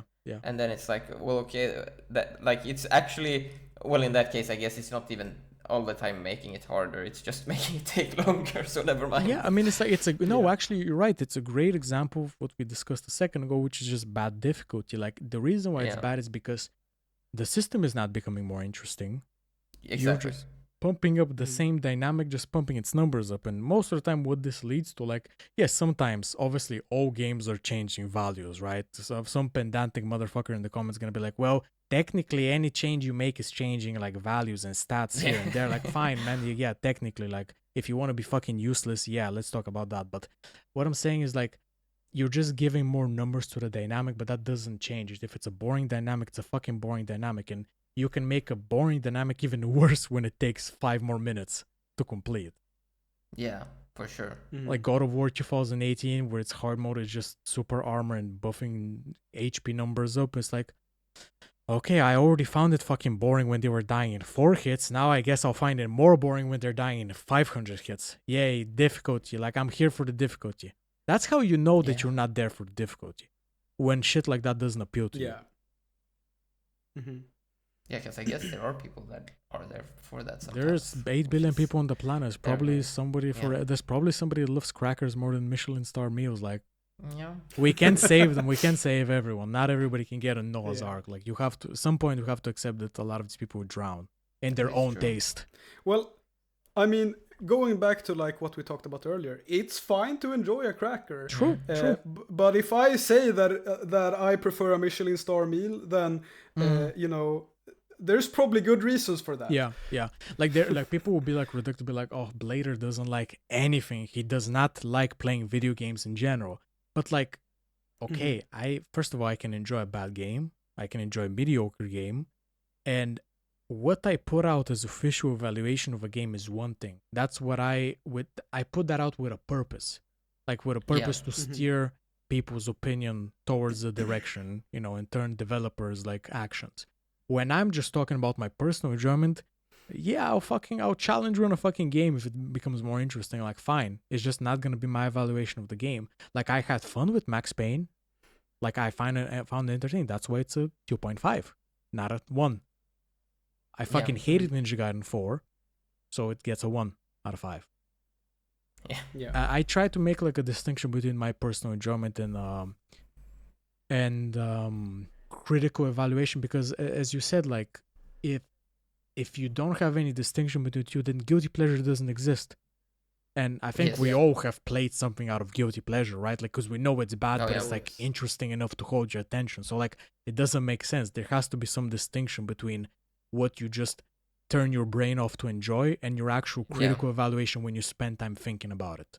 And I mean, sometimes it's even reasons outside of the game. It's like you mentioned earlier, it's like, oh, I played this game when I was a kid, or I played it with this person or something. Yeah, right? nostalgia. Like, or exactly. I played it with a friend. Like, I'll play like a shitty survival game to co-op with a friend because that's fun. Because at that point, it's like the friend is the game, right? Like, the game is just that's what you're getting value of. Yeah, exactly. Like the actual game. The game is like, I always like to use this example, like a parking lot. Like, a parking lot by itself is fucking boring, but if your friends are there and you guys are talking, like, it's interesting. But it's not the parking lot that's interesting, it's the fucking friend group. Co-op games are just like that. Yeah. So there is, but you know, if you tell me like, evaluate this shitty survival co-op game, I'll tear it to pieces, of course, because the friend is not there. Yeah. I'm speaking about it purely as a game, as a system. Yeah. And to close off the podcast, have one last thing to discuss, because we're going like towards like above, we're like almost 3 hours, and I think this one is like I will absolutely push back against myself, because I'm usually all about formalism, right? But I had a very illuminating conversation recently with somebody where I got to talking how like actual hardline concrete stance formalism is kind of impossible to do with video games and any art in general, because a couple of reasons. So the first reason is, if we're actually taking formalism seriously, which is about only evaluating things that are within the thing without any outside influence, how do you know what a game over is? Yeah. How do you, like, to know that the game has ended and you've lost, you have to have the cultural context that we have for game overs. So if we're taking like a hardline stance formalism, then nobody fucking knows what a punch is, right? I hinted at it earlier, but like, what is a punch? How do I know I'm dealing damage? What is damage? What is health? Like, what the fuck are all these concepts? We're subconsciously importing our understanding of the world like into games. Another reason why it can't really work is that Bokhog mentioned this, is that hardline formalism can't really account for originality. Because if you take a hardline formalism stance, if I make a copy of Final Fight, complete copy, one to one, and I change one thing in it, like one value that is a bit off, and I make it better, now you have to say that my game is better than Final Fight. Yeah. And Final Fight now has no value, because it's basically the same game with one value improved. And the thing is, that's not really fair to the creator, because a creator came up with Final Fight. He did most of the work. I just copied the game line for line of code. But now I certainly get the credit. Like, formalism can't really account for that. We have to have that outside, knowledge of the history of it, the lineage of it, things like that. But what can work is sort of like compromised formalism. Like an understanding that the reason why we use this framework is because it's useful to analyze games and it leads to better game design. That's the point of it. I've never held the formalist position out of just insistence to be purely formal. That like, this is just the game, only in the game, like this all the game is within it. I don't know, like, cause then I'd be a hypocrite, because I know what a game over is. But if I was born only ever playing the game and nothing else experiencing, having no other experiences, I would have no idea what a game over is. I don't have no idea what words are. So I admit that the formalism is kind of like as a quiet part before like soft formalism, like a unspoken part because it fucking feels awkward to say it every time. But yeah, so I'm pushing back against myself to give some nuance here. But don't get too excited because a lot of people are immediately going to use that to sort of start eroding formalism slowly, being like, okay, well, if we accept that to know what a game over is, you have to know what language is, well, then maybe we have to start taking into consideration how the developer's intention, not what they actually made. And it's kind of this slippery slope. But like, I'm sorry, but everything is a slippery slope. You have to fucking put the line somewhere. And some idiots are going to push past the line. You have to like hold that line. So I'm fine with adding this nuance. Yeah. Yeah, I feel like... I don't know, because I've been reading up very, very slightly on formalism recently because I have not read shit. I'm going off vibes, by the way. Like you. I'm going off vibes. Yeah, but I think like there are a lot of ideas in formalism that I really, really like. Like, you know, as you've been talking about, like evaluating the work like within itself, in isolation. Yeah, exactly. Like that's super, super important. But I think, I don't know if this is technically part of formalism or just like one way to look at it. But I feel like from what I've read, formalism seems to be a bit too like quote unquote objective in my opinion, right? So I feel like something more like a subjective formalism or whatever you want to call it is like the ultimate sort of framework. I mean, technically, like everything is an art is subjective, right? Because art has no concrete purpose. Like it's not a card that goes from A to B. It's like, so it's all kind of subjective. But I get what you mean. Like it's very the usual formalism that comes from like art, like paintings. Like it maybe it seems a bit too hard line, and you know, like originally from what I know, and I'm very limited in what I know, so keep that in mind. It was an attempt to get away from concepts like originality. So what I mentioned about like not being able to account for originality as a value is sort of baked in to the actual idea, philosophy itself. So, you know, maybe from a certain perspective, all of what I said is like just more reason to support formalism. Because like, fuck it, like fuck originality, fuck anything like that. Like Final Fight with one value change is now superior and completely sublates the previous Final Fight. We don't care about the history of fucking beat 'em ups. Like that, from that perspective, I guess what I said isn't correct, but like that part of my brain that tells me like, yeah, you don't know what the fucking a punch is if you didn't live life before you played this game. That stops me from embracing like the hardline formalism. It's just too much of a contradiction in my mind. Yeah. Yeah, but I feel like at the same time you need, like, as you said, you can't really, like, accept this viewpoint that, like, oh, well, you're criticizing the game from what it is, but not what the developers intended. Like I hate that kind of, you know, criticism of criticism or whatever you want to call it. I find it really annoying. Because it's like, which is actually, interestingly enough, like, that's one thing that I see a lot when I, like, not just, like, give feedback on, like, if I have, like, friends make games or whatever, but, like, feedback in general. I will say, like, oh, well, yeah, this thing you're going for isn't really working out. Maybe you should try going for this or whatever. And they will say, like, oh, but that's what I'm going for. Like, if you have, like... Congratulations, like, you're game, making example, shit. Like, exactly. It's like if you have a game and you have like a super OP parry or whatever, I'll say like, oh yeah, maybe you should consider making the parry less OP. And they'll say like, oh, but I'm going for a game where the parry is OP. And then it's like, okay, but then you're making an uninteresting game. Sorry, bro. Yeah, no, it's what I say always. Like, and I've been using this as a gotcha for the longest time. And it's okay, if we care about the developer intention so much, then what if the developer intends to make a bad game? Then can you actually call it bad? If the intention is one, because people do this all the time. People are like, you don't actually dislike the game, you're just not getting what was intended, and it's not for you. Okay, wait a damn minute. Okay, fine. What if the developer says, I made this game with the intention for it to be fucking bad, and these guys are now putting like a fucking Naruto genjutsu where like they don't know what the fucking to answer, because if they say it's actually bad, then you're like, okay, but what does bad mean? Because he said he intended it to be bad. So if he like fulfills his intention, then doesn't that make the game good? Like, good game. If what matters is how you fulfill your intention and not the actual quality of the thing, then reaching the intended goal is just the point. It becomes good.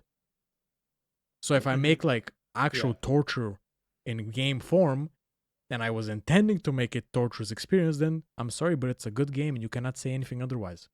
The intention rules it out. Yep.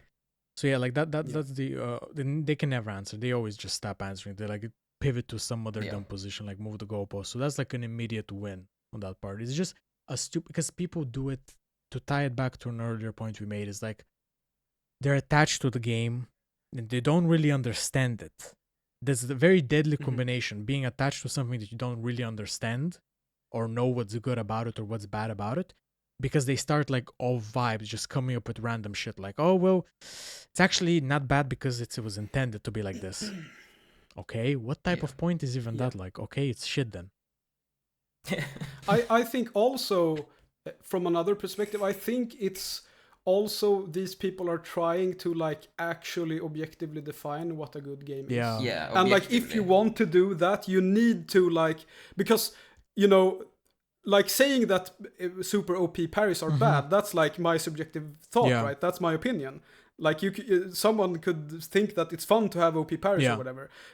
So it's like, from an objective point of view, I can't say this game is bad because it's just about OP parries. But my point isn't from an objective perspective. My point is from my subjective perspective. Yeah. It is uninteresting because it has an OP parry. But I think the people are like approaching it from an objective point of view. Absolutely. And if you do that, you need to like factor in the developer intent, because like otherwise you can't evaluate it objectively. Sort of. Well, that's the thing. Like, first of all, I find it very funny that philosophers have been arguing about objective and subjective for like hundreds of years, and gamers just think they can invoke these fucking words and just throw them around in discussions about like games where you punch guys with pixels and shit like that. Like, that's very funny to me. Like, that's inherently kind of comedic, but I find it just completely useless to even mention in conversations, because it's all subjective. Like, okay, even if you try to anchor it to the developer's intention, what makes the developer more important than me? Like, what makes their perspective more valuable than mine? Like, we're both humans with the same human rights in the eyes of the government. So, like, is his, like, just because he made it, his perspective is more objective? Well, if we all say that his perspective is wrong and he says it's right, then does that make his perspective objective, even though everybody else in the universe disagrees? Like, no. Like, it's all just subjective, and like, people try too hard to use these words because they sound nice to them. It's what I like. It sounds serious. It sounds like it has authority behind them. That's why they use them. But they don't really ever think about like the implications. Like, okay, we're gonna try to establish our parry is objectively bad. Okay, so now first we have to establish what makes something objective. Is it does everybody have to agree in existence, or does it have to be a certain percentage or a majority? Okay, we say fine. If a certain majority agrees, then something is objective. Okay, now we have to run a poll with every single human that has ever existed in the universe and actually fucking sit them down to play a game with parries, explore parries, and make a decision and put down their vote. How realistic is that? And even if you do all that, what if the votes end up like 51-49? Like, are you really going to say that like one extra person in the majority makes this position objective? Because think about it, what objective means is like irrefutable. It's just a truth of the universe, like gravity. Well, what gives humans the right to judge that anyway? Exactly. Like, what gives them the right? Who even says that humans have the ability to perceive a parry is objective? Yeah, I don't think so. Like, it's just a completely can of worms that like nobody ever asked you to open it. You're wasting both of our time, and we're never gonna reach any conclusion, because even if we try to do your little dumb thought experiment, it's so far out of our reach that like it's impossible. We cannot ask every single person in the world. And not every single person in the world will even be able to explore parries deeply enough to give an informed opinion. So in the end, it's all fucking subjective. And every time you hear me say like, Hollow Knight is a shitty game, the quiet part is, I mean, doesn't Joseph Anderson have a video that's like subjectivity is implied? I agree with that. Subjectivity is implied. It's the quiet part. And please, everybody internalize this because you're wasting everybody's time. Whenever you're like, Yep. you can't call it objectively bad, where you're starting a conversation that leads to nowhere. Just say you think my opinion is trash. I prefer that. Call me an idiot. Yep. Please call. Just say you are stupid. Please say I'm stupid. Say I'm stupid. I'll live with that better, and I'll sleep better with that. Not you fucking. I mean, or you could be polite and say, "Well, I disagree." Oh yeah. Well, I disagree. I mean, consider that. Yeah. In my opinion, is also the quiet part in a lot of these. Yeah. Obviously, like if we're talking, there's an established assumption that we're both sharing our opinion and challenging each other's opinion. There was even one fucking guy that like took me so deep into a rabbit hole debate in the replies where it was like reaching like, okay, a painting on the wall. What makes it a painting and not just scratches of like substance on the wall? Okay. And because his claim was like there's actually objectivity actually exists because this and that. And I'm like, okay, wait. If objectivity exists outside of human perception, then is this a painting? He's like, yes. What makes it a painting? The fact that you know it's a painting. Like, okay, well, but what if I tell you that this means nothing from the perspective of a random animal? This is just scratches on the wall. And it's like, it's such a dumb, like, and this is all over video games. That's why it's so fucking funny that gamers will throw around words like objectives. Bro, there's entire fields of study talking and debating about this endlessly for like, since the ancient Greeks. And you're over here, some fucking 28-year-old that like plays Zelda every year. Like, you're gonna sit here and like discuss subjectivity with me? Like, what the fuck are we doing? Yeah, I was about to say, you just described the average Matthew Matosis. To be fair. Sorry. See, that's probably the worst one you said today. Yeah. Now I was talking about you guys sketching here. I was talking about you guys sketching hit because of me, but I'm about to catch some hit because of y'all. Like, yeah, exactly. Well, actually, to give some credit to Matthew, I have not watched his Ghosts and Goblins or Ghouls and Goblins or whatever video he released recently. That was pretty I'd good, have to wait to play the game. So, I don't. I liked his Dark Souls commentaries and things like that. You know, he makes he has good. No, games. listen, like. And his game is pretty good actually. Yeah, his game is really like larger bombs. Yeah. So I'm not really into puzzle games because every time I try to play a puzzle game, I think to myself like I could just be coding right now, or I could like, what if I just do some math, like to prepare for like school or something like that. Like that's kind of what like I respect them, like right its own kind of. And the thing I like about puzzle games, like they don't step on action games like fingers or anything like that. It's like very separate things. Like nobody's ever gonna corrupt action game design with puzzles. Like that's not gonna happen. So it's fine. Like I respect people into that. But one thing I really like about them is that I feel like it's the genre where people are the most like they understand what we've been talking about today the most clearly. Right, where the distinction between the slop and the gameplay is very clear. I will say, like, I'm actually really glad you bring this up because I have said this before in personal conversations. Like, I like that puzzle game players and puzzle game developers seem aware. I like that there seems to be like awareness of what the games are and what they're supposed to be doing. Because with all these other games, action games and other genres, like there's like this sort of fog, permit. I don't even know what the fuck word I was trying to use, but they basically this fog around like everybody with like nobody knows where we're going, like everybody's hitting walls and shit. Like puzzle players and puzzle developers, they seem like they have a head on their shoulder, and I respect that. Yes, I can respect it from the side. Yeah, I feel like, you know, going back to like the speedrunning things where players are speedrunning because they want more depth. I think sort of a similar thing has happened with puzzle games where people who are actually interested in gameplay have kind of like gathered around puzzle games and like sort of formed an actual community that's actually interested in games there. And I think that's natural because like puzzle games are more like clear and concise. They're with their technically rules, the most. Action games are very they're fussy. technically also the most gameplay dense genre of all time. Like there's nothing more dense than that. It's just you and the problem, nothing else. Yeah, exactly. Whereas, you know, with action games, you know, they are very fussy in their design. Like, it's like, what makes one action game better than the other? Like, who the fuck knows? It's like very fussy and hard to say. Whereas with puzzle games, it's usually very, like, they're very pure in that sense. To bring it back to Matthew real quick for a second. I know it's very easy to make fun of Matthew because he says a lot of bullshit and a lot of times he just speaks without saying anything. And a lot of his videos make horrible points.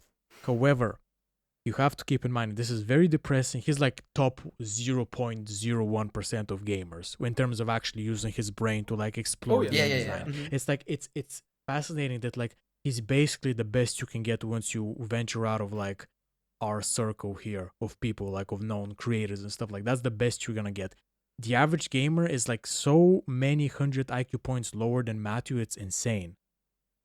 And I feel like something that actually I think makes Matthew popular, to shit on him a little bit after giving him some credit, is like because his videos are so meandering and they're so like they lack a concrete point, they're very easy to just passively consume as you're like eating your food. Like that's why people love him. Like, so he gets like hundreds and okay, listen, he puts a lot of effort into them, obviously. I'm not gonna be brutal. But there's a reason why his videos are so palpable to the wider sort of hardcore audiences, because they're very easy to consume and it's very easy to walk away with whatever you want to walk away from his videos. Like Mark, for example, he'll make a concrete point and he'll give examples, and that will rub a lot of people wrong who disagree, and they won't be able to ignore the point. They can't walk away and like come to their own conclusion. They're forced to face Mark's opinion.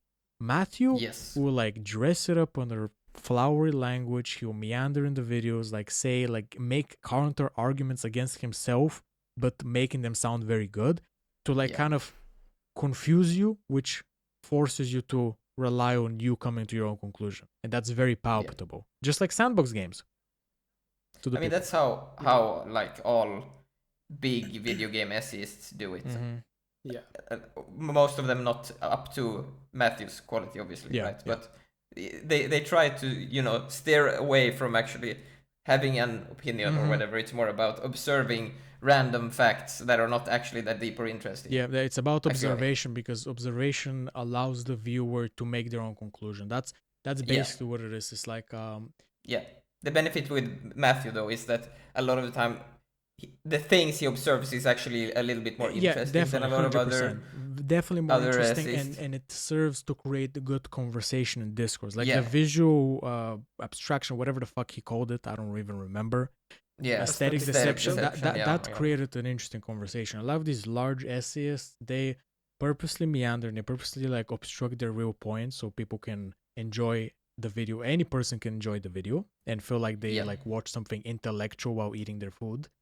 But they're also like gonna observe way less interesting things, and that's why I have sort of stopped watching YouTube so much. Like I used to watch YouTube way more heavily, but since finding kind of higher quality content and making videos myself, the last thing I want is just sit through like a 5-hour like retrospective on some fucking game.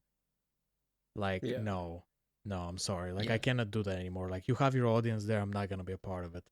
Like it makes me feel useless. That's the best. But also like it's not even so like you mentioned Mark, right? A lot of people, like you said, it rubs them the wrong way that he has an opinion or whatever in a video. But like to me, that's like the best thing about that kind of video. It's like even if I don't agree, it's like not like an interesting perspective either way, right? Yeah. Well, that's what going makes back to the subjective part, right? That's where like I can agree to disagree or whatever. If that is the case, right? That's what makes a niche, an actual niche, like it appeals very heavily to one group of people, and it pushes away people who are not in that group, and that's what makes something niche. Like Mark is niche, like by the definition of the word. His opinions rub a lot of people the wrong way, and they really intellectually feed the people who matter. And these big essayists with millions of subscribers and shit like that, they create basically the intellectual equivalent of slop that everybody can consume. Everybody can just like the hardest part in that case is just editing. Like editing and like they're very good at that. Very good. Yeah, I mean they've mastered their craft because they know that's what matters there. Like the script, you can meander, you can basically avoid making any point at all in the video. You just gotta look good in the editing, and gotta sound like poetic or whatever, like sound good. Okay, well, fellas, we're almost like we're nearing 4 hours here. I warned you Yeah, that I would be like going on ADHD tandems, and I feel like we hopped a point like 50 times. And I'm pretty sure I interrupted and spoke over you like at least 100 times in the entire podcast, but that's just how my brain not works. More than we did. Well, we did the we same did thing. the same. I highly doubt that. If you look back through the editing, it's probably more than me, but I'm not gonna apologize. I'm hopefully I've provided the entertaining episode to the people. Everybody enjoys it was it. super fun. Go subscribe to Blader LBM at on YouTube. I need subscribers. Put all the links. Watch all my videos, every single one, even the Fruit Ninja one from back in the day. I have watched that leave one. a like. I did watch their. Thank you. I appreciate day one supporters, and yeah, that's enough for me. Yeah, thank you so much. Bye bye. Yeah, thanks for joining us. Goodbye, Bye-bye. everyone. Bye bye.